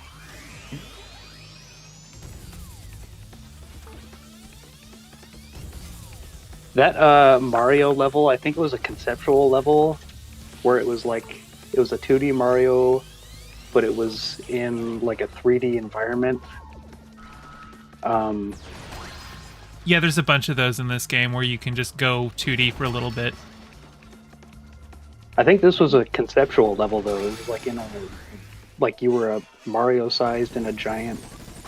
Oh, like it was a normal-sized recreation of SMB3 level 1 Yeah, that's in, it. Yeah, in like a bedroom. Yeah, I saw Tipster had posted that. That one looked really good. And like that was so cool. Yeah, I wasn't sure whether it was all just like an animation or whether somebody had actually like built that out.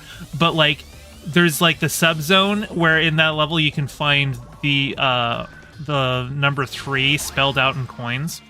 And that subzone, you can actually see it in the background the entire time Mario is going through the level because it's on a shelf in the background. So when you go through the pipe, you just end up on the shelf in the background.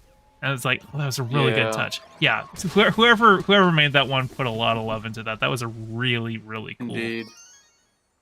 I just love that aesthetic where like you're a tiny character in like a normal sized environment. Oh, I'd play the shit out of a platformer like that. Yeah. Somebody should absolutely make a platformer like that.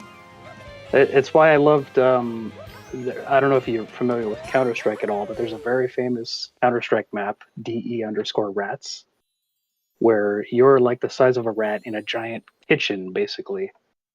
And it's like I grew up on Honey, I Shrunk the Kids. And oh yeah, I watched like that one too. Oh yeah. I love that. That's why I loved Grounded. It was such a great game. Grounded, that was the video game that was like Honey, I Shrunk the Kid. Yeah. Like literally, it's like just the plot of Honey, I Shrunk the Kids. I remember Honey, I Blew Up, and then like Rick Moranis retired. But yeah, I do remember there was like a TV show. I don't know how long the TV show went for, but I watched like one episode that had a leprechaun.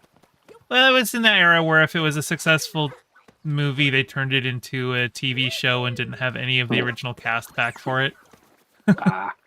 You know how that goes? Yeah.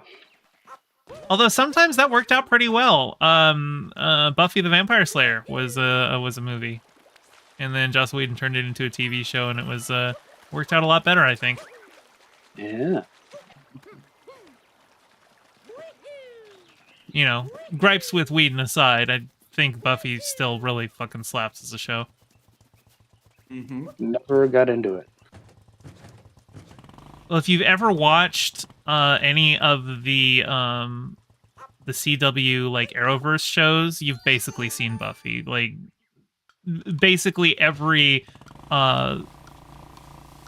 modern superhero show where the superhero has like a whole bunch of friends that help that team up with him and help him out on his adventures.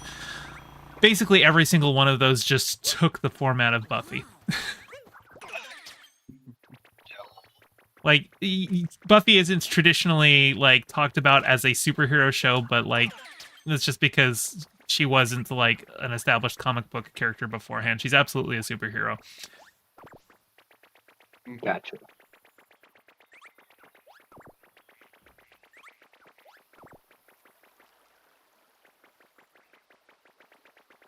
I just realized I'm doing this Goomba stack, but I have not cleared out.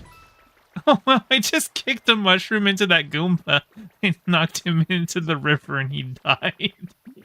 That was a really funny kill. Now I gotta walk away and let him respawn. The Goombas are mushrooms. I mean, they're mushroom-shaped, sure. Come on, there he is. He's back now. Anthropomorphic mushroom. But yeah, these little mushrooms that I can kick around. One of them just hit the Goomba and it knocked him into the water and he died.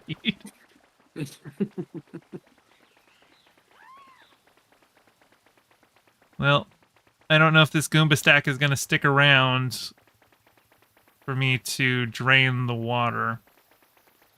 But I can at least grab this one. You are supposed to drain your mushrooms well. I know that. Is that true? Before cooking. Yes. Well, you are the food handler. You would know. I'm actually starting that tomorrow. Oh, no! first My day. Goomba stack is dead. Okay, well, it's dead anyway. I might as well just let them all die. Come on. Come on. Here. There you go. Oh my god. I'm trying to kill you, Goomba. Here. There. I'm on a delay, I think, but There we go.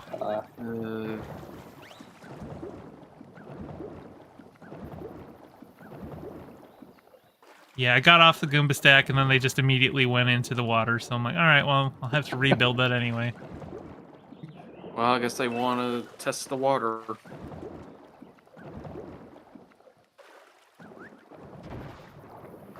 Okay. yeah, I like how I'm just butt slamming onto these giant wooden pegs, and like, sure, in the actual game, what you're doing is you're just pushing them down into the hole further, but also just imagine... Damn, Mario. Mario's just like the king of the bottoms. just a champ. He's just absolutely taking them. And they're wood too, Well, and he he's is a not power lubed up bottom. or anything. Like that is They're like wider impressive. than his entire body. Yeah, he's a power bottom. Holy crap, Mario.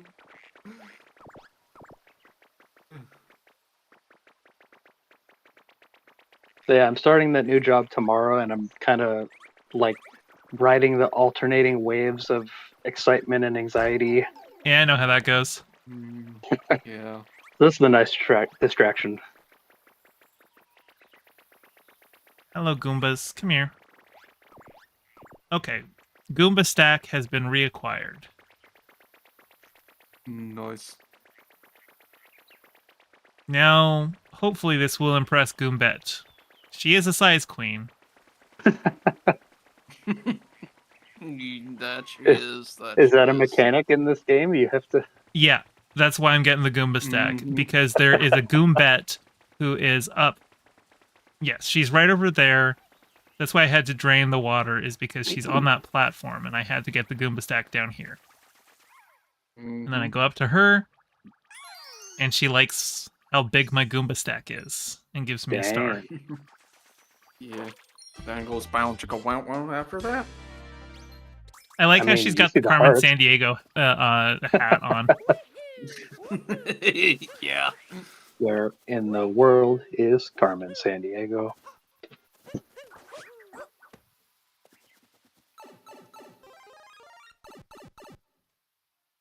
Okay, now I am about to enter a fun but annoying 2D world. Obviously, this is not the one 2D world. It's just that was just running around in a circle. But after that, I've got another one that used to take me so many tries to do, and maybe it will again.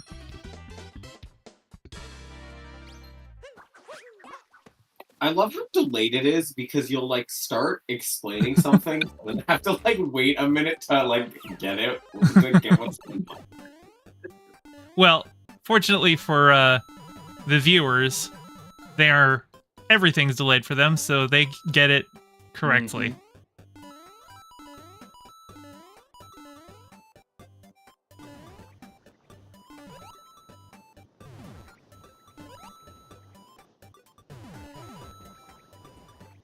Oh, were any of you surprised the Mario movie didn't get nominated for Best Animated Picture?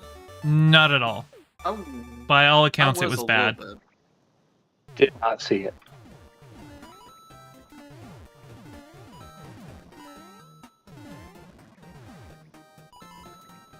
Yeah, I agree. I don't know. I think I I don't know saw what it somebody upset, but like, by all accounts, it wasn't actually that good. It was just, fun. Mm-hmm. But I don't think if something's fun that it necessarily deserves an Oscar. Because, like, I saw The Beekeeper, and that's a fun movie. It is a bad movie. It deserves 0 Oscars. But I was definitely laughing at it a lot. Oh, yeah.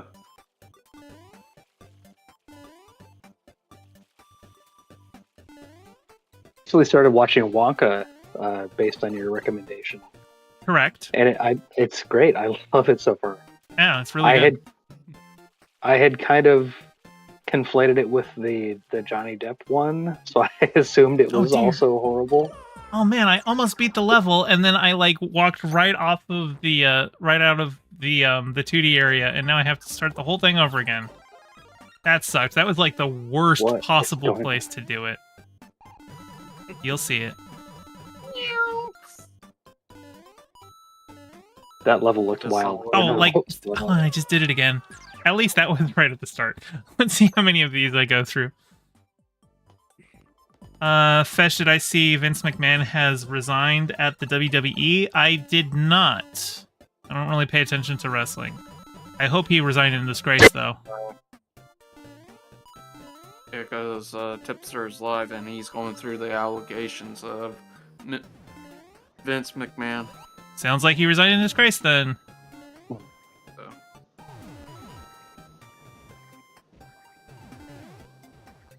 Yeah, I've only ever seen memes of the guy. My only reference for him is when when Demon Mama brings him up as that's like in context of in Hippy Dippy, like when Hippy Dippy's getting spoken about. Right, because Dylan envisioned himself as, like, the Vince McMahon of the debate sphere. Yikes. Well, he wasn't thinking about the abuse. He was thinking about just the, Oh, sure. being the, the commissioner and showman that Vince McMahon is. Because, I used to watch SmackDown back when that was on UPN.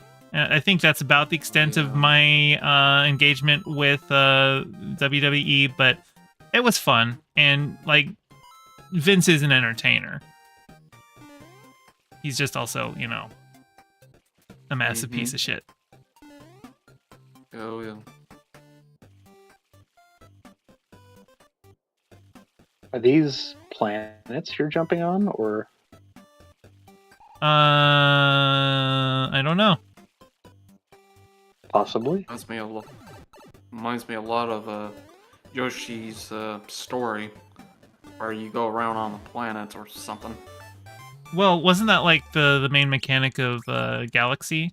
Was going Yeah, I was gonna jumping say. around on little. Yeah, Where your gravity is changing and yeah. I can't believe they stuck Mario Galaxy on that like limited time anniversary pack. It's such bullshit. Yeah. It is. I would love to own that. It's just I can't justify paying hundreds of dollars to buy a physical copy off eBay, Oh, can you not Mhm. get a digital copy anymore? No, they discontinued it digitally. You can only get the physical copy, and they're not printing them anymore, so you have to get it secondhand. So they're going for hundreds on eBay. Yeah, I had a Switch when it first came out, and I think I had Galaxy from the digital store.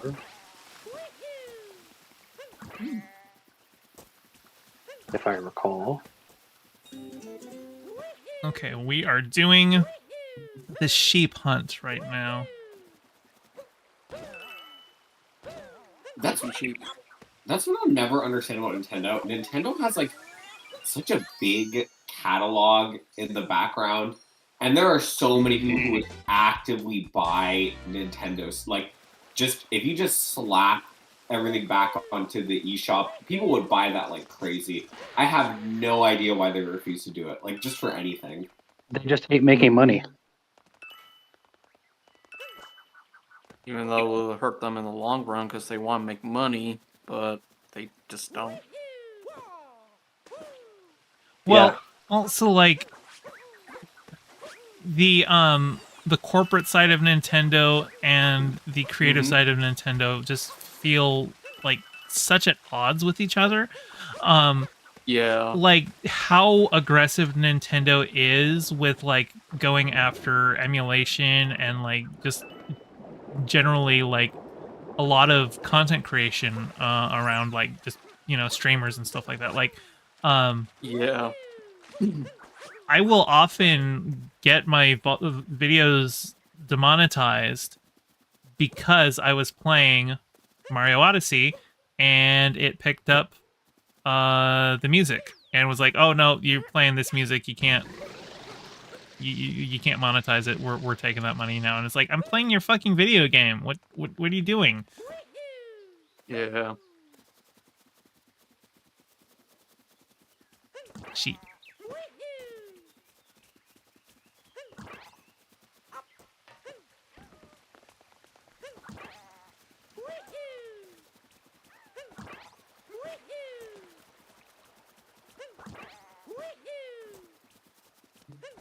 Always just get a laugh out of the sheep how they just bounce up and do like a, I think like a flip. Yeah, it's like a backflip or something. Yeah. Okay, that's 3 sheep. I got 3 more. Actually, I think one of those sheep is right over here. Did I go in here yet? Yes.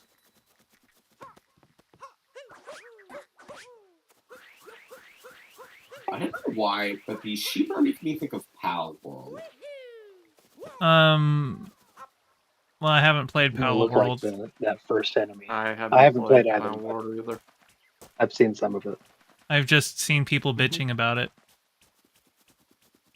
Yeah, just saying it's like Pokemon with guns, even though it's technically not, but Yeah, I don't know. It's like, it's hard to parse the information. Like, people are saying they stole Pokemon designs or they used AI, but, like, I haven't seen, like, definitive evidence on that, so I'm not really sure what's going on with it.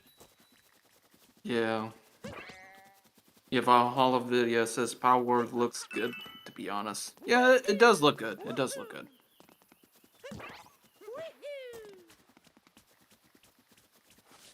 Another sheep.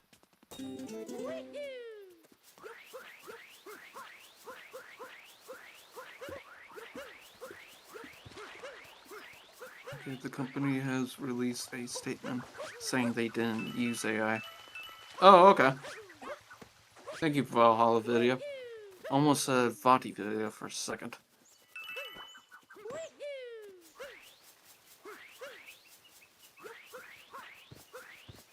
Hello, sheep. Come on up. Hit you with my hat. I like how everything in this game is wearing a hat. It's very Team Fortress inspired. Well, it's because the game is very hat themed. Like, you're throwing your hat and you capture things with it. But also, like, you can't capture something if it's wearing a hat because it's already got a hat on. And there are bad guys that will sometimes also be wearing hats. So first you have to throw your hats to knock their hat off, and then you can capture them.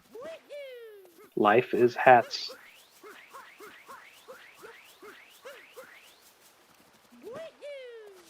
Okay, now I need one more. Where's the last shep?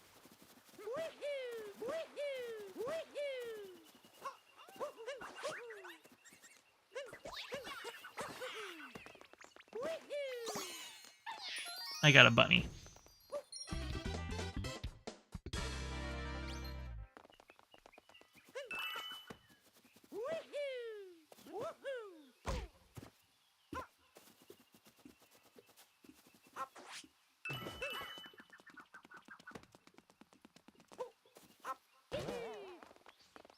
So I'm trying to think what TV show I could review next, because I am kind of in a lull.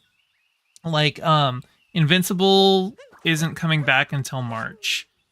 And then Star Trek Discovery comes out in April.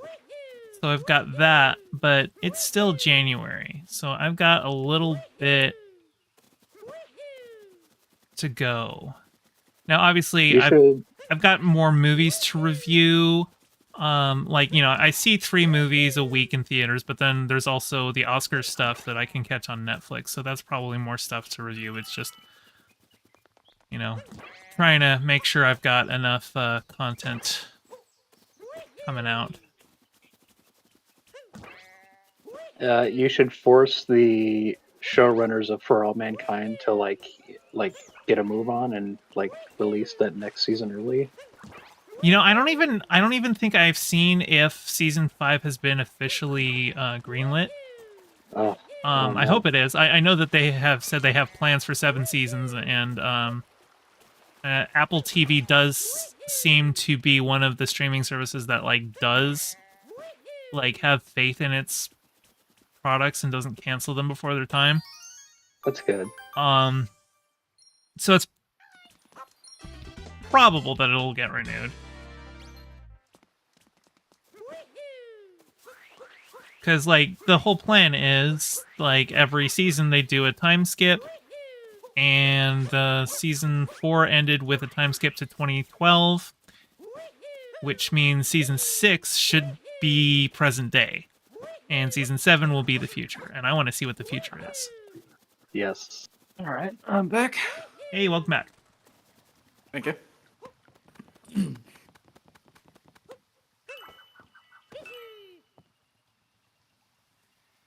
I need 6 more coins, and I don't know where they is, because I was not paying close attention to what coins I was gathering. But that's okay, because right now I need to do an annoying couple of moons and draw Mario's face. On the moon? No, this is not on the moon. Ah.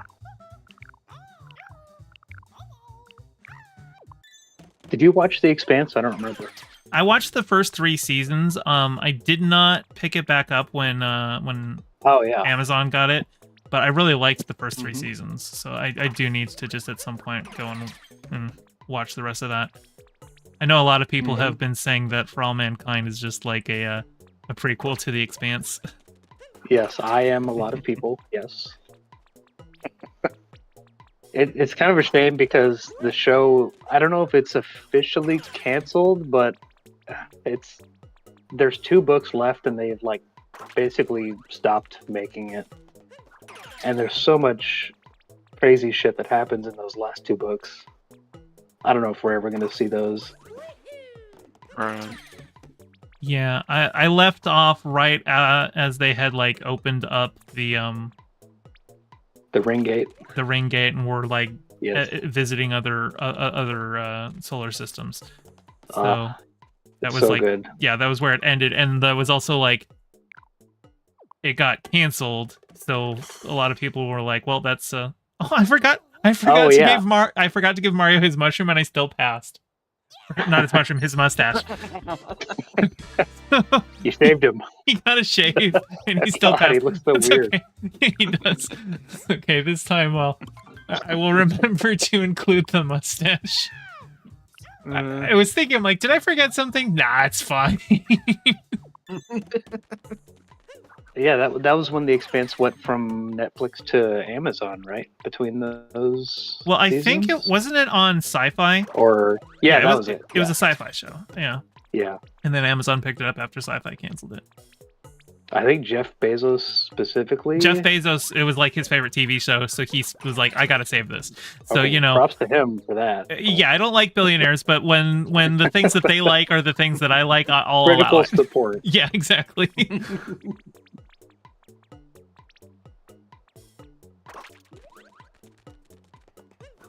I'm not forgetting the mustache.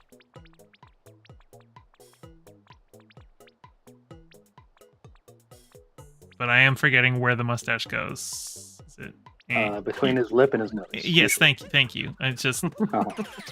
it is just an outline, and That's the parts okay. disappear Wait. when I plant them. So you know, I have to kind of do a little bit of guesswork. Let's see how bad this looks, because it's been a while since I've done picture match.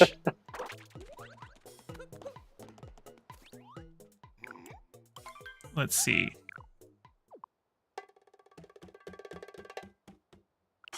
$81 points. It looks horrible, but it's close enough to win. So. Oh God. I It don't could know be how he worse. sees past that nose, but Well, this eye doesn't.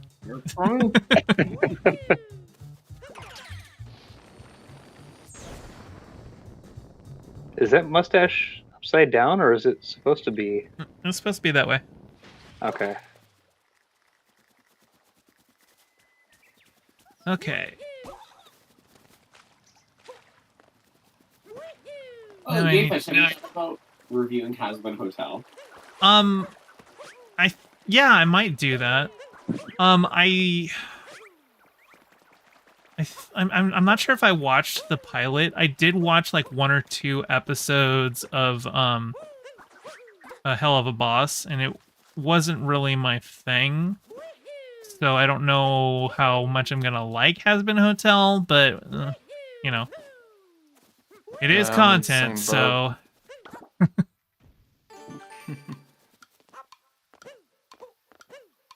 Does that Just- make a noise when I mute and unmute? By the way. Nope, because I've Okay, got those good. noises turned off. Okay, good. I clear my throat a lot, so. Oh, good. Yeah, I've got that all turned off on my end, specifically so that I don't deal with that. Mm-hmm.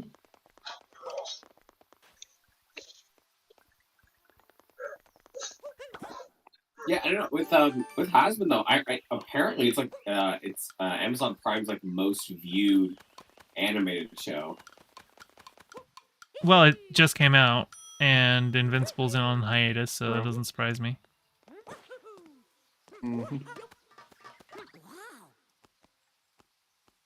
Yeah, I don't know why. I thought Invincible, like the first season, would have gotten like way more attention than Has-Been Hotel would have.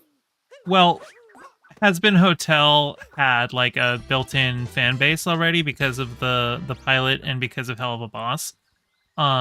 Yeah. Like it's really big in the Tumblr fandoms, so that doesn't surprise me. Mm-hmm.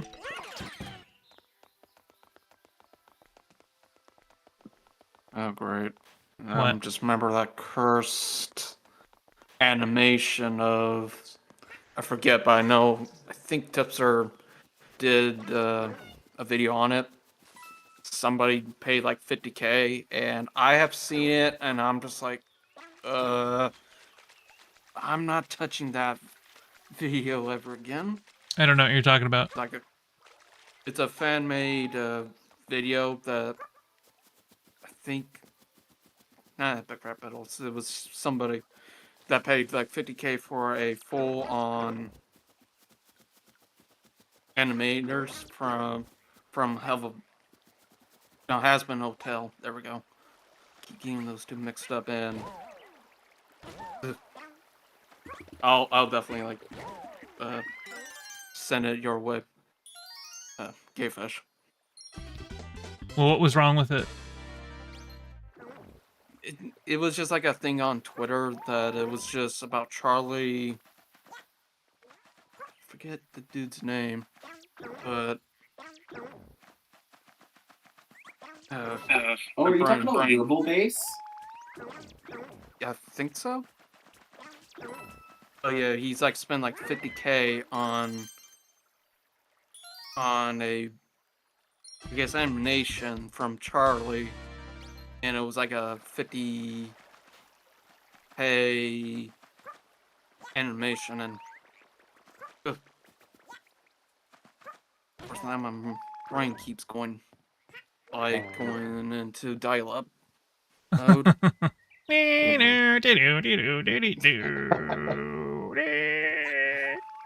Oh God.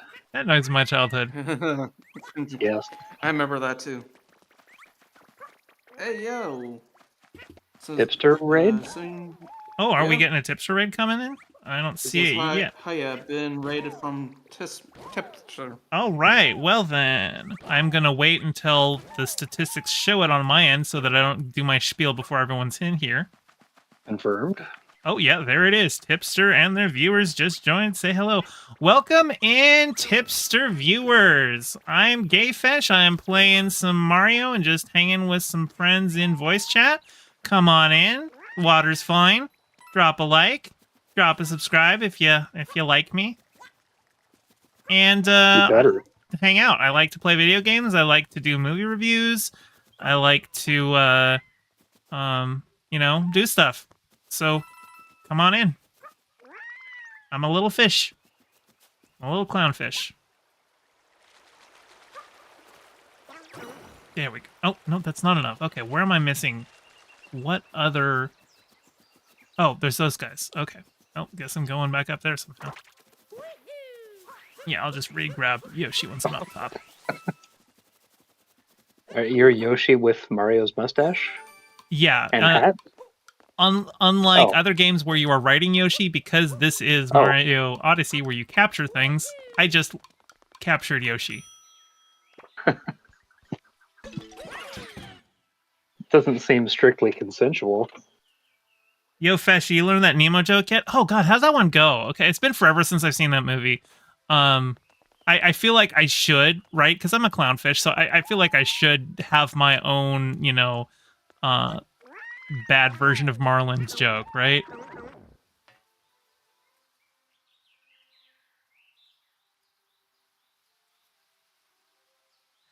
How was your stream, Tipster? How you been?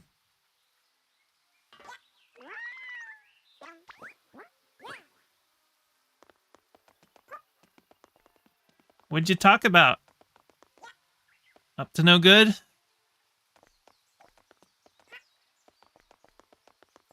Where are the last Sorry about apples to that. buy? I was looking up this thing, but I did send it through Discord stream links. Okay. And it's the closest thing that I could find is through Reddit.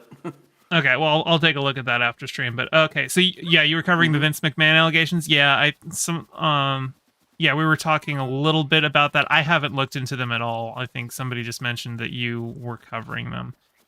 Yeah. I don't really know the details of it, but whatever it is, I believe it. Vince McMahon's been a piece of shit for a long time, so whatever he did doesn't surprise me. Oh yeah.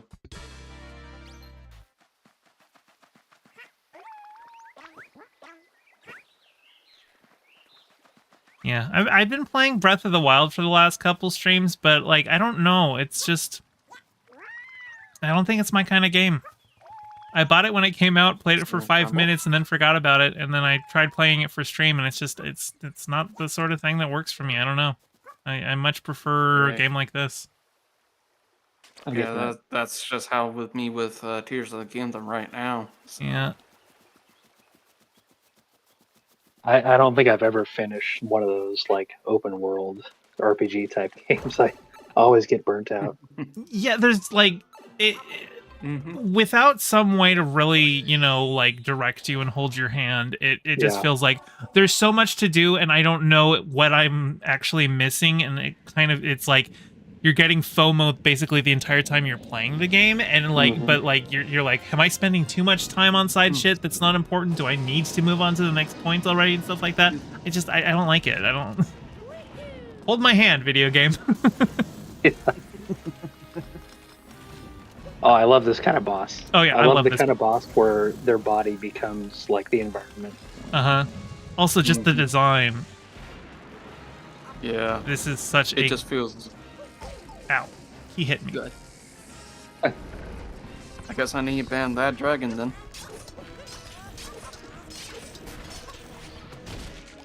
But yeah. This boss is the Dark design Souls definitely of fire. Mario bosses. Yeah, I was about to say, this dragon reminds me a lot of freaking Dark Souls type. It's not Dark Souls in that it's hard, though. This is not a hard fight. It did give me problems when I was first learning the game, but it's okay. It's pretty easy. You just gotta learn the patterns. Which, hey, I guess that makes sense. Then it is like a Dark Souls boss. You just gotta learn the patterns. Yeah, coming from a Soul veteran myself.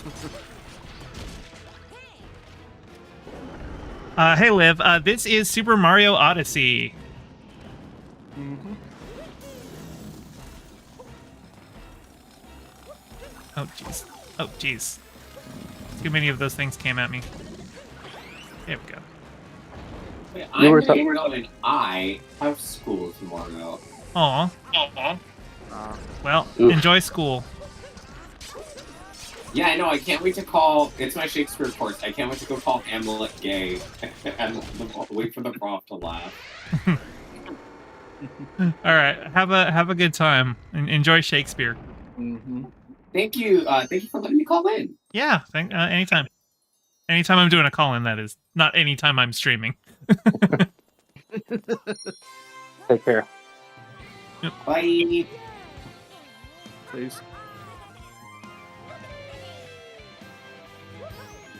You were talking about WoW dragons earlier. I don't know how much WoW you played. I basically played religiously from vanilla through about halfway through Battle for Azeroth. Okay.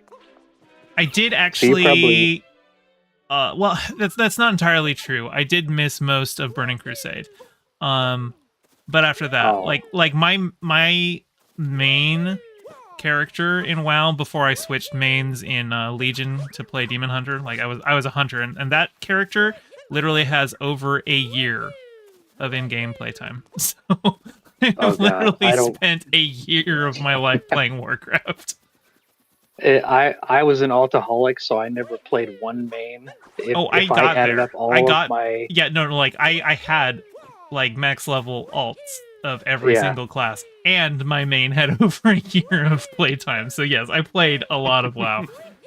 I'm kind of glad there's no way to like add up Yeah. all of your characters' playtime because I don't want to see that number. Here's how much of my But- life I wasted. But yeah, that boss reminded me of an Ulduar raid boss. Oh, Where which it's like one? you kill.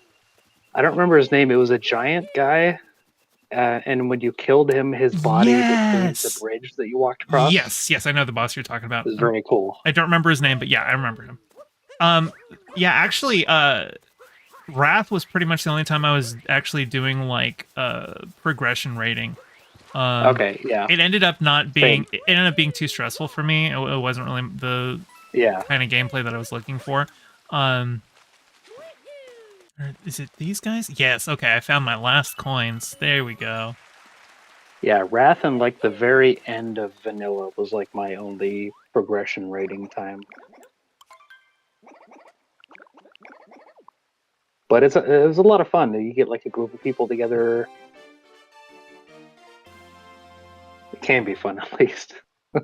But yeah, actually, with Wrath, really, Wrath is when I made all of my gold. Because nobody understood Inscription. And Yes. you could make so much money off Inscription because back then Yes. it wasn't like you learned the glyphs and then you permanently learned them, like they changed that later. At the time, you had to have a glyph anytime you wanted to respec. Yeah. So I just had an alt. I just had like basically every glyph in the game, and I would just like constantly post them and just make bank. And like I literally bought what was it? There was that one mount in ICC that you could get from the Shadowmourne quest line. It was a BOE mount. And so somebody like finished, I think it was like the first person on my server that finished the Shadowmourne questline. They just like put their thing up on the auction house for like 150k gold, and this was back when the max gold that you could get was like 200 something k. And so I just bought it. Wow. I remember I was so proud of myself for like farming up enough to buy the Mechano Hog, and that was only like 15k, I think. Mm-hmm. Yeah, I was probably one of the richest people on my server. I think there were a couple of mounts that I ended up just like paying the top guild on the server to run me through to get. It's just like, hey, you guys, when do you guys do your raid? They're like, this time. Okay. Can you run me through this one real quick? I'll pay the guild like 15K. And they're like, yeah, let's go. Wow.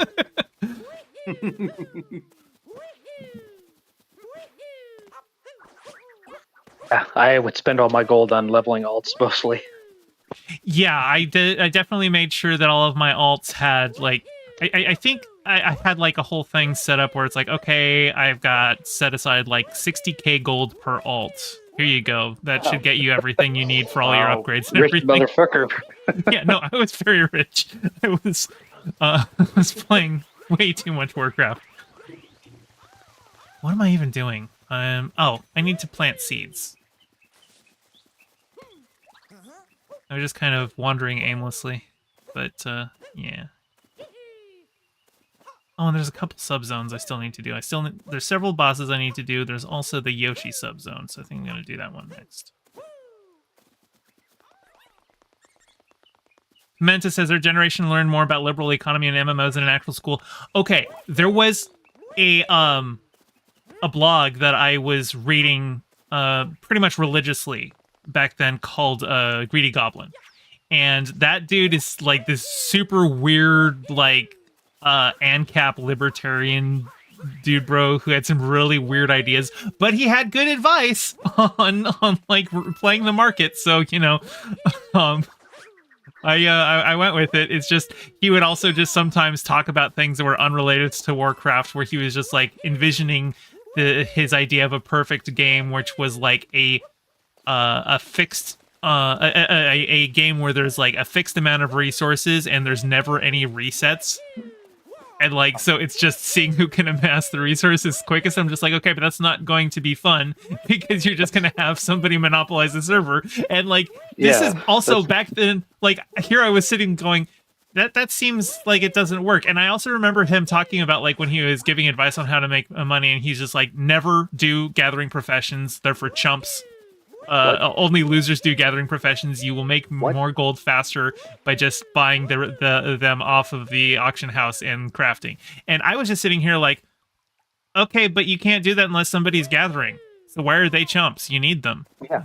But I was having all of these realizations while at the time I was a libertarian. So like, I was like looking at all of these, like, I was examining, like, you know, just the relation to capital from the perspective of, you know, video games and going, wait, this isn't fun.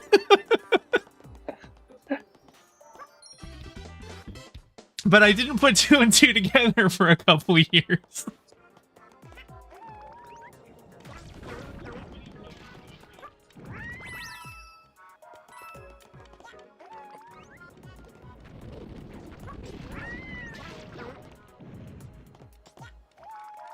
Oh god. Yoshi died. I gotta keep remembering to turn down the volume on my phone once I get back. Just trying to keep up with the stream. Tipster said, did you hear about how actual epidemiologists use the corrupted blood incident in WoW to study society's reaction to pandemics? Oh, yeah. That is so cool. Corrupted blood has its own Wikipedia article. That was like, yeah. And like, it was such a, like, popular thing, and like, people were like... You literally had bug chasers. You had people deliberately going to get infected to fuck with other people. And, like, you would think, okay, well, it's because it's a video game. They're just, you know, like, they're having fun with it, fucking with people. But then, no, you have actual bug chasers in real life. Like, there's so much behavior that happened in Warcraft that just turned out into real life. And then, I remember the Wrath launch event. They had the zombie invasion where they just decided, hey, you know what? The Corrupted Blood event, yeah, that was a big bug, but it had some really interesting things. What if we did it for real? What if it wasn't an accident? And that was a lot of fun. I remember just deliberately me and a couple buddies getting infected as zombies and seeing how many people we could fuck with as zombies, seeing how much damage we could do in like cities and stuff.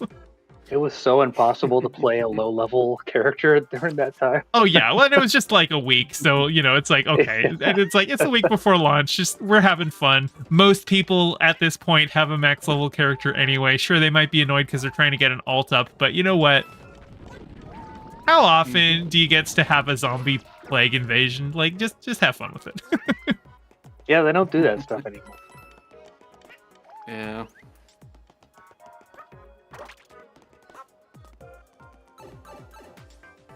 I haven't played retail WoW in it's been a while. I've actually just Ye- reinstalled a private server, a vanilla private server. Yeah, I quit about halfway through Battle for Azeroth, Yeah. and I don't have any intention of going back just because of, how Blizzard is They're- as a company. Yeah, the Yeah. private servers, they're like, some of them now have so much like custom content that basically fix what the original game should have been. Uh-huh. And it's free. So like that's basically the quintessential gameplay, in my opinion. I know there's seeds down here that I did not grab.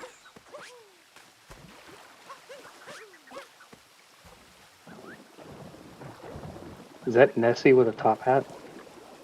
That is, Dory, isn't it? I think her name's Dory. Does look dapper. But yes, everyone has a top hat. Or everyone has a hat. Not a top hat, but everyone has a hat. And that includes Right. the Loch Ness Monster.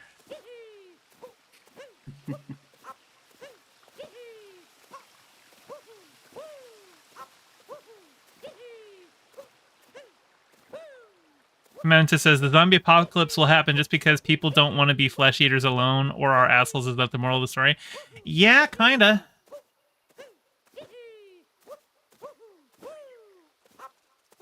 Yeah, when the allegations were first coming out about the work culture at Blizzard, there was the Cosby Room photo.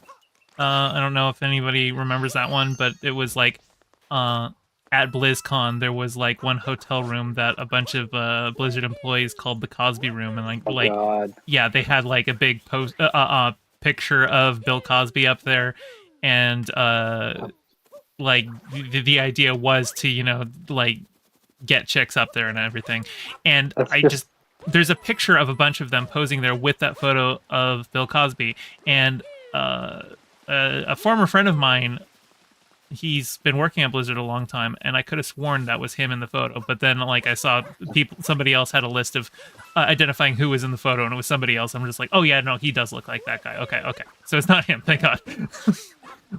I was very worried there. I was like, shit.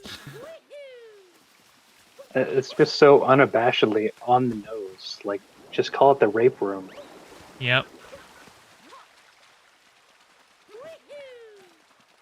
Did I? Okay, I didn't do the second one. Let's do this.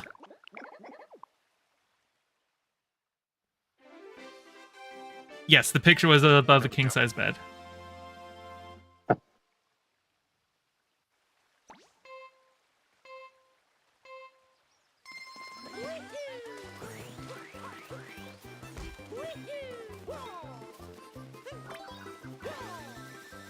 Cooper race? Koopa race.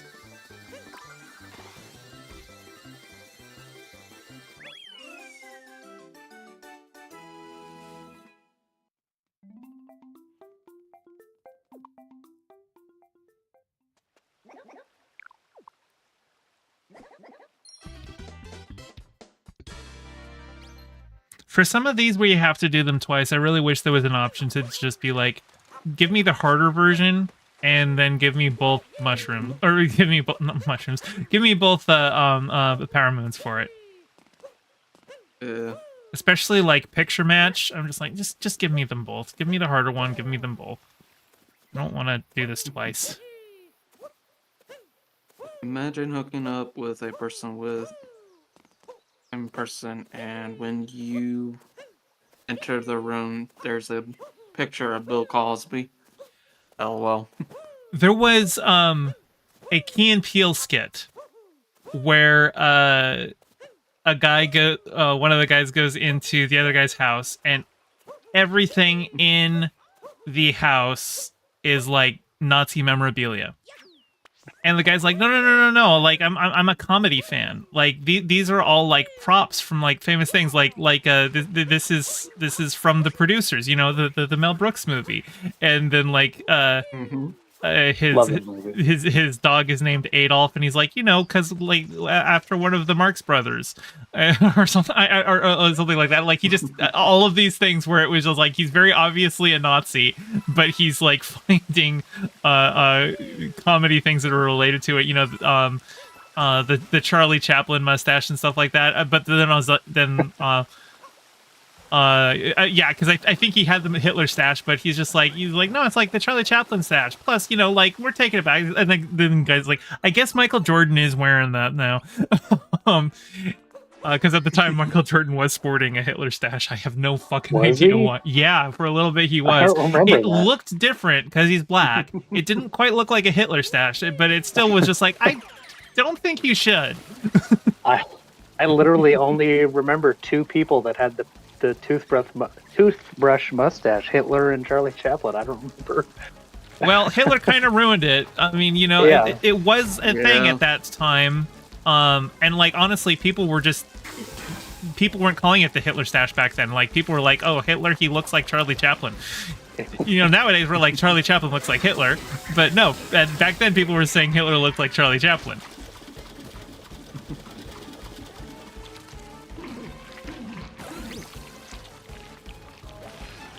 Yeah, I don't remember Michael Jordan having that. It was a brief period, but yeah. Anyway, like, I think that skit ended with the guy going, hey, we should, like, take all of the people who don't like comedy and, like, round them up into a camp. And the guy's like, nope, you're Nazi. And I think it was like he was a coworker or something like that. So as he's leaving the Nazi's house, the guy does the Nazi salute and says, see, it worked.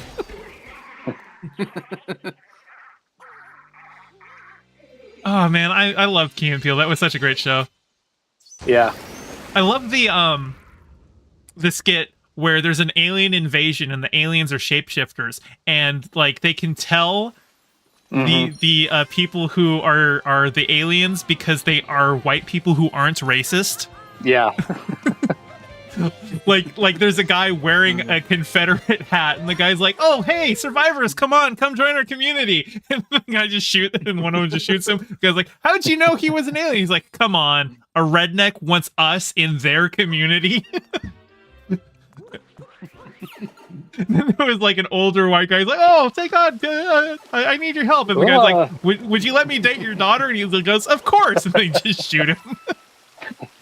And then there's like a white girl who like comes in and like she's like, "Oh, one of my best friends is black, and I really like Beyonce," and like just a whole bunch of stereotypical white girl shit. And they're just like, "Yeah, you're good, you're good." Okay, you're good. And then there was like one guy who just showed up and was like, "Oh, thank God the valet's here." And he tosses him his keys. It's like, my car's around the thing. They shoot him and they shoot him anyway. They shoot him anyway. And then he doesn't turn into an alien when he dies. And like what? And then they just like look at each other and then just kind of like shrug and keep going. And the white girl's just like, "I don't get it. Was that guy an alien?" And they're like, "Yep, he was Fair an alien." enough.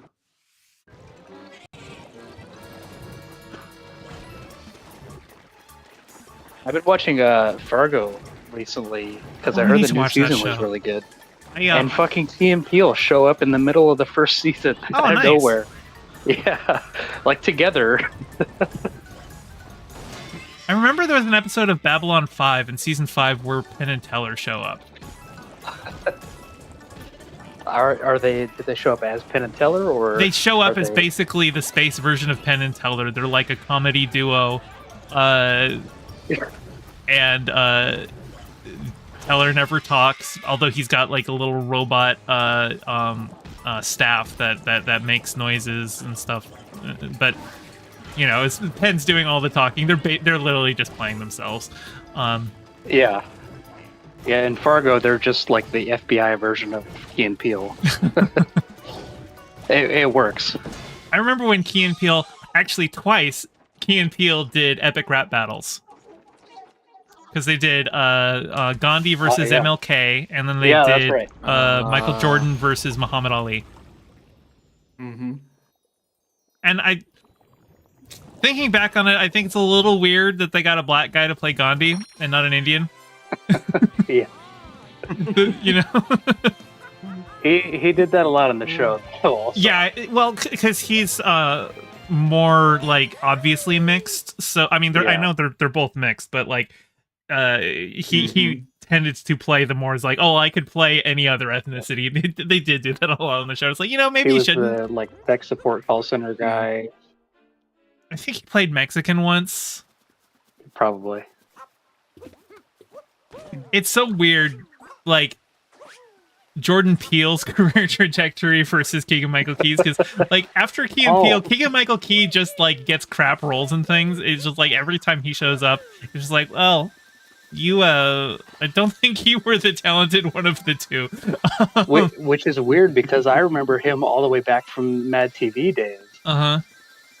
Well, they both were on Mad TV. Like that's how they were they? Yeah, Key and Peele was a spinoff of Mad TV. That's from, wow. Yeah. I don't remember Peele in any skits. I think Peele might have been a writer, and so like sometimes you have writers do skits, but not as much. Like Tina Fey was. I don't think she was ever main cast on SNL, but she was like head writer, and so she would do Weekend Update and stuff. Yeah, so I remember Keegan was like the school like PE teacher or the coach character. From Mad TV.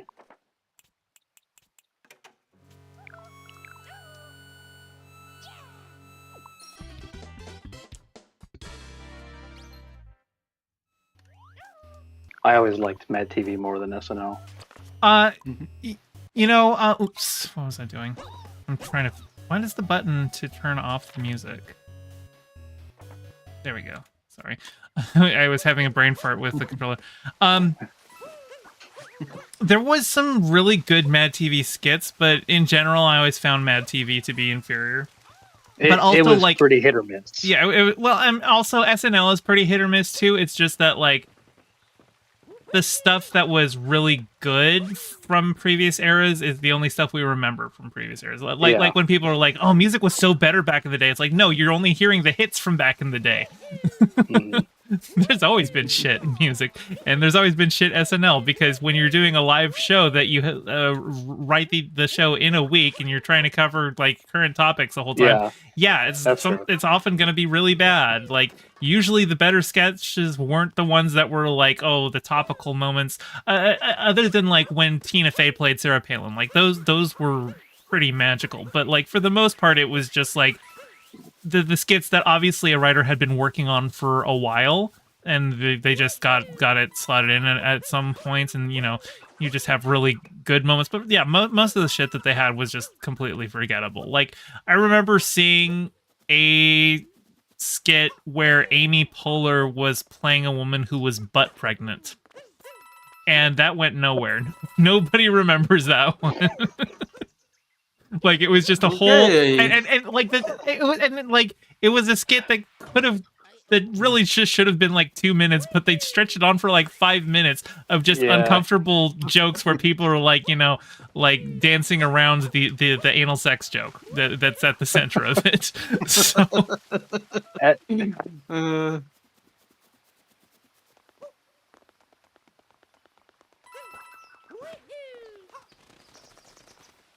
Okay, where to next? Oh, over here. Did you ever watch All That? Yes. I remember that. Actually, I met Crystal Lewis once. She was awesome.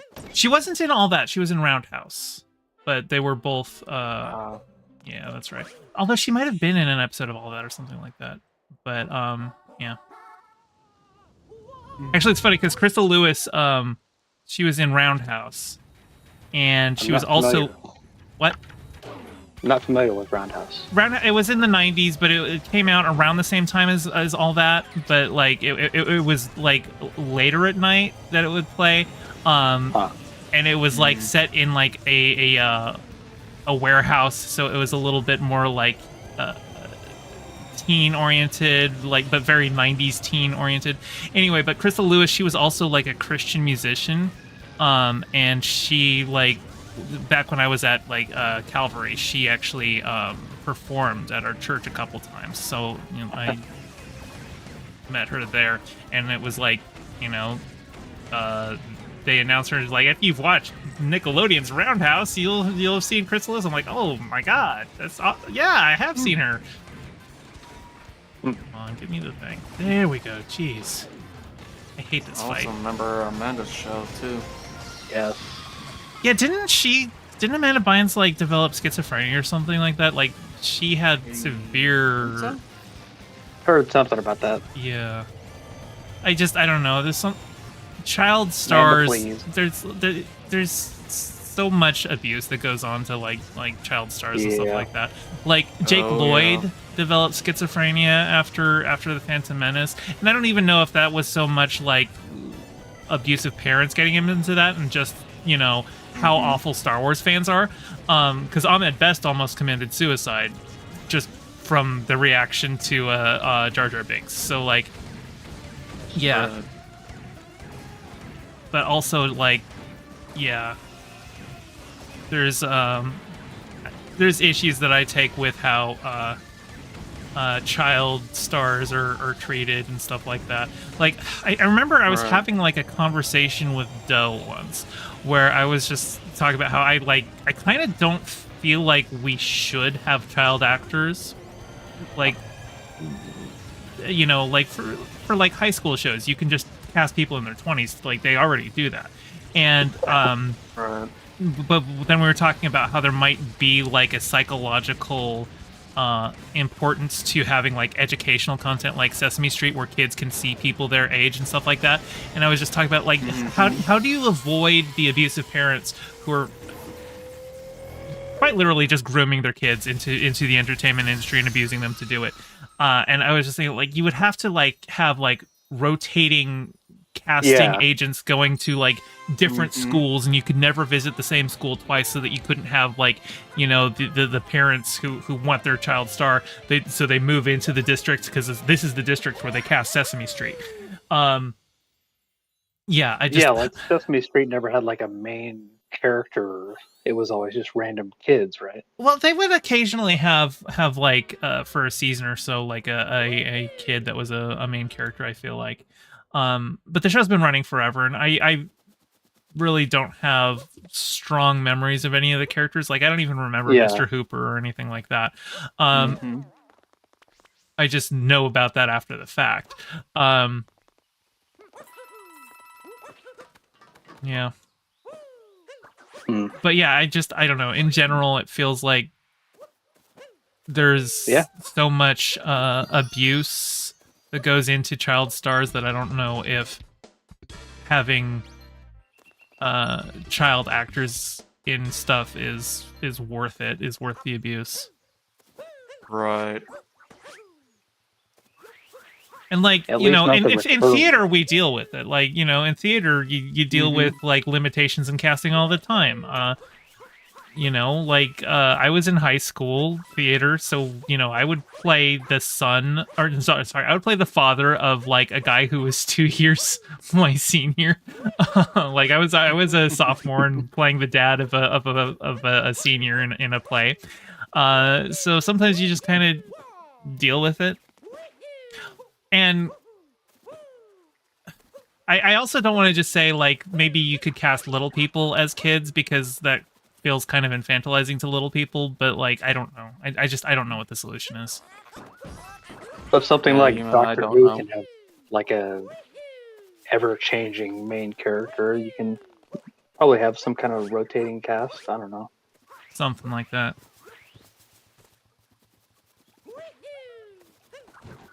Have you watched Good Burger 2? I have not watched the first Good Burger. Oh, really? Wow, nope, okay. I just remember the All That skit. But I never watched the actual movie. It was basically the same, like All That and what was their show? Keenan and Kel. Yeah, it was basically just those same characters. I have not seen Good Burger 2, and I don't really want to. It doesn't look good.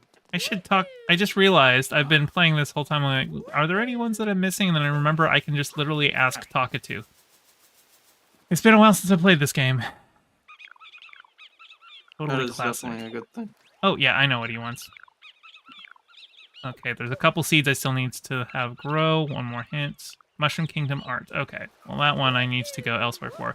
But the hint, totally classic, reminded me, yes, I've got some coins to spend.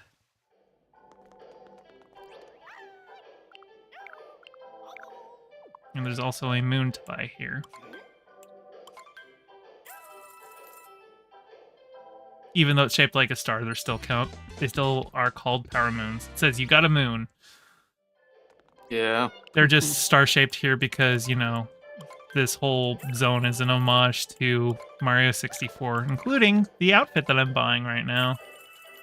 Exactly. Yeah. Microtransactions. Well, okay, so there was actually like DLC microtransactions in this game, but then they like patched it so that you can literally just buy all of the stuff with coins. So you can Okay. yeah, Mhm. there's nothing in this game. Actually, I think there's a couple things. There's like a few abilities that you can only unlock with amiibos, but nothing that like you actually need, nothing that's actually game breaking. I think it's just like it gives you hints to find like purple coins or something, and or a couple other things. I think maybe one of them gives you more hearts or something like that.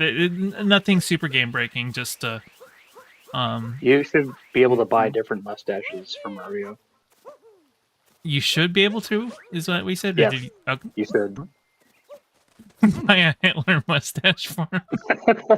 You You know what? With how big his Already nose see is, that now. you wouldn't even see it. Yeah. Because, like, yeah, look at him. You can't even see the philtrum. It's just he's got the two sides of his mustache. Of course, this is the N64 model of Mario, so you know. Yes, it's not the side profile view 2D. Okay, let's see if I can remember the order to open these chests in. Yeah, that does give me much nostalgia.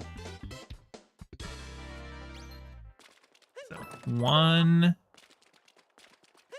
And that's 2, where you had to 3. enter Big Boo's haunt. Or at least one of the boos that was holding the level to enter Big Boo's haunt. I never had N64, so I watched my cousins play Mario 64 a little bit. Mm-hmm. Hey, I remembered the order. How about that?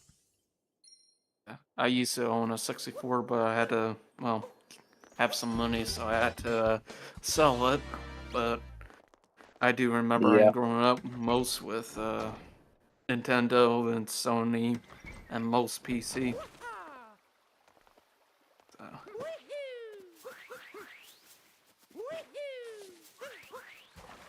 Now, I'm actually not even sure if I looked at the painting in here, so let me go ahead and do that just so that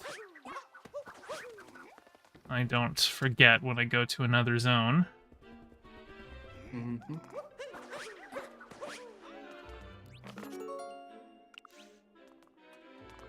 Okay, it doesn't say saving, so I'd already looked at that, but that's okay. Peace of mind.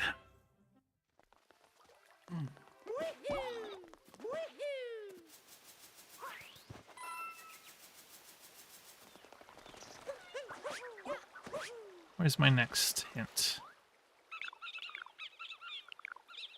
Oh, down at Peach's Castle, good dog. I know what that one is. So this game seems pretty like open world. So this, it's like, I mean, it's like got small open world areas. Like these are pretty small maps. They can look a little bigger than they are, but they are actually pretty small.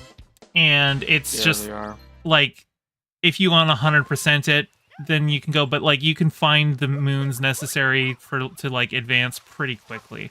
So like, if you're just looking to beat the game, it's really not intimidating at all. You'll find your moons pretty quickly. Gotcha. Mm-hmm. Look, the little Shiba Inu has a cap too. Oh, Can't tell what kind of hat that is. Is it It's a fedora. like a? Okay. my favorite hat. I love course, me of my course. fedoras.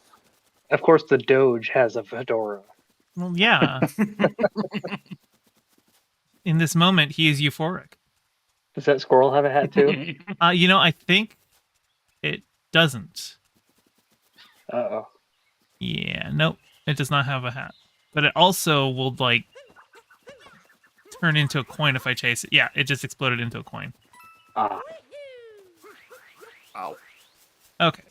The dog has found the moon. Nice. Isn't he supposed to jump over it? No, that's the cow. Hmm. True. The dog played the... No, Grow the cat a played the fiddle. flower garden.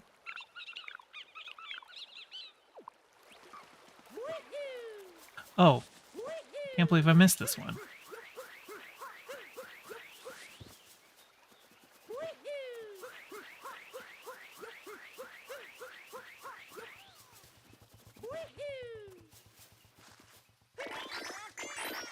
There we go.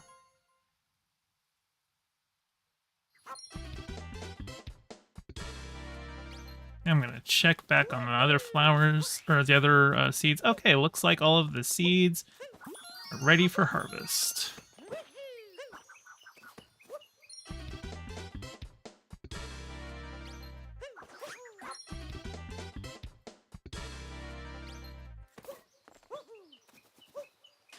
Now let's see what we've got. Baby. Baby girl. Okay, I think... Baby girl. Are you talking to a kitty there? Yeah. Hey, my kitty Nice. cat.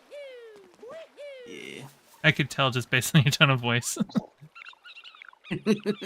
Yeah. She usually comes over to me and just start rubbing up against my leg. It's like, hey, pet me, pet me. Okay, that is everything from this kingdom that I can get for now. Nice. Let's throw some moons on there.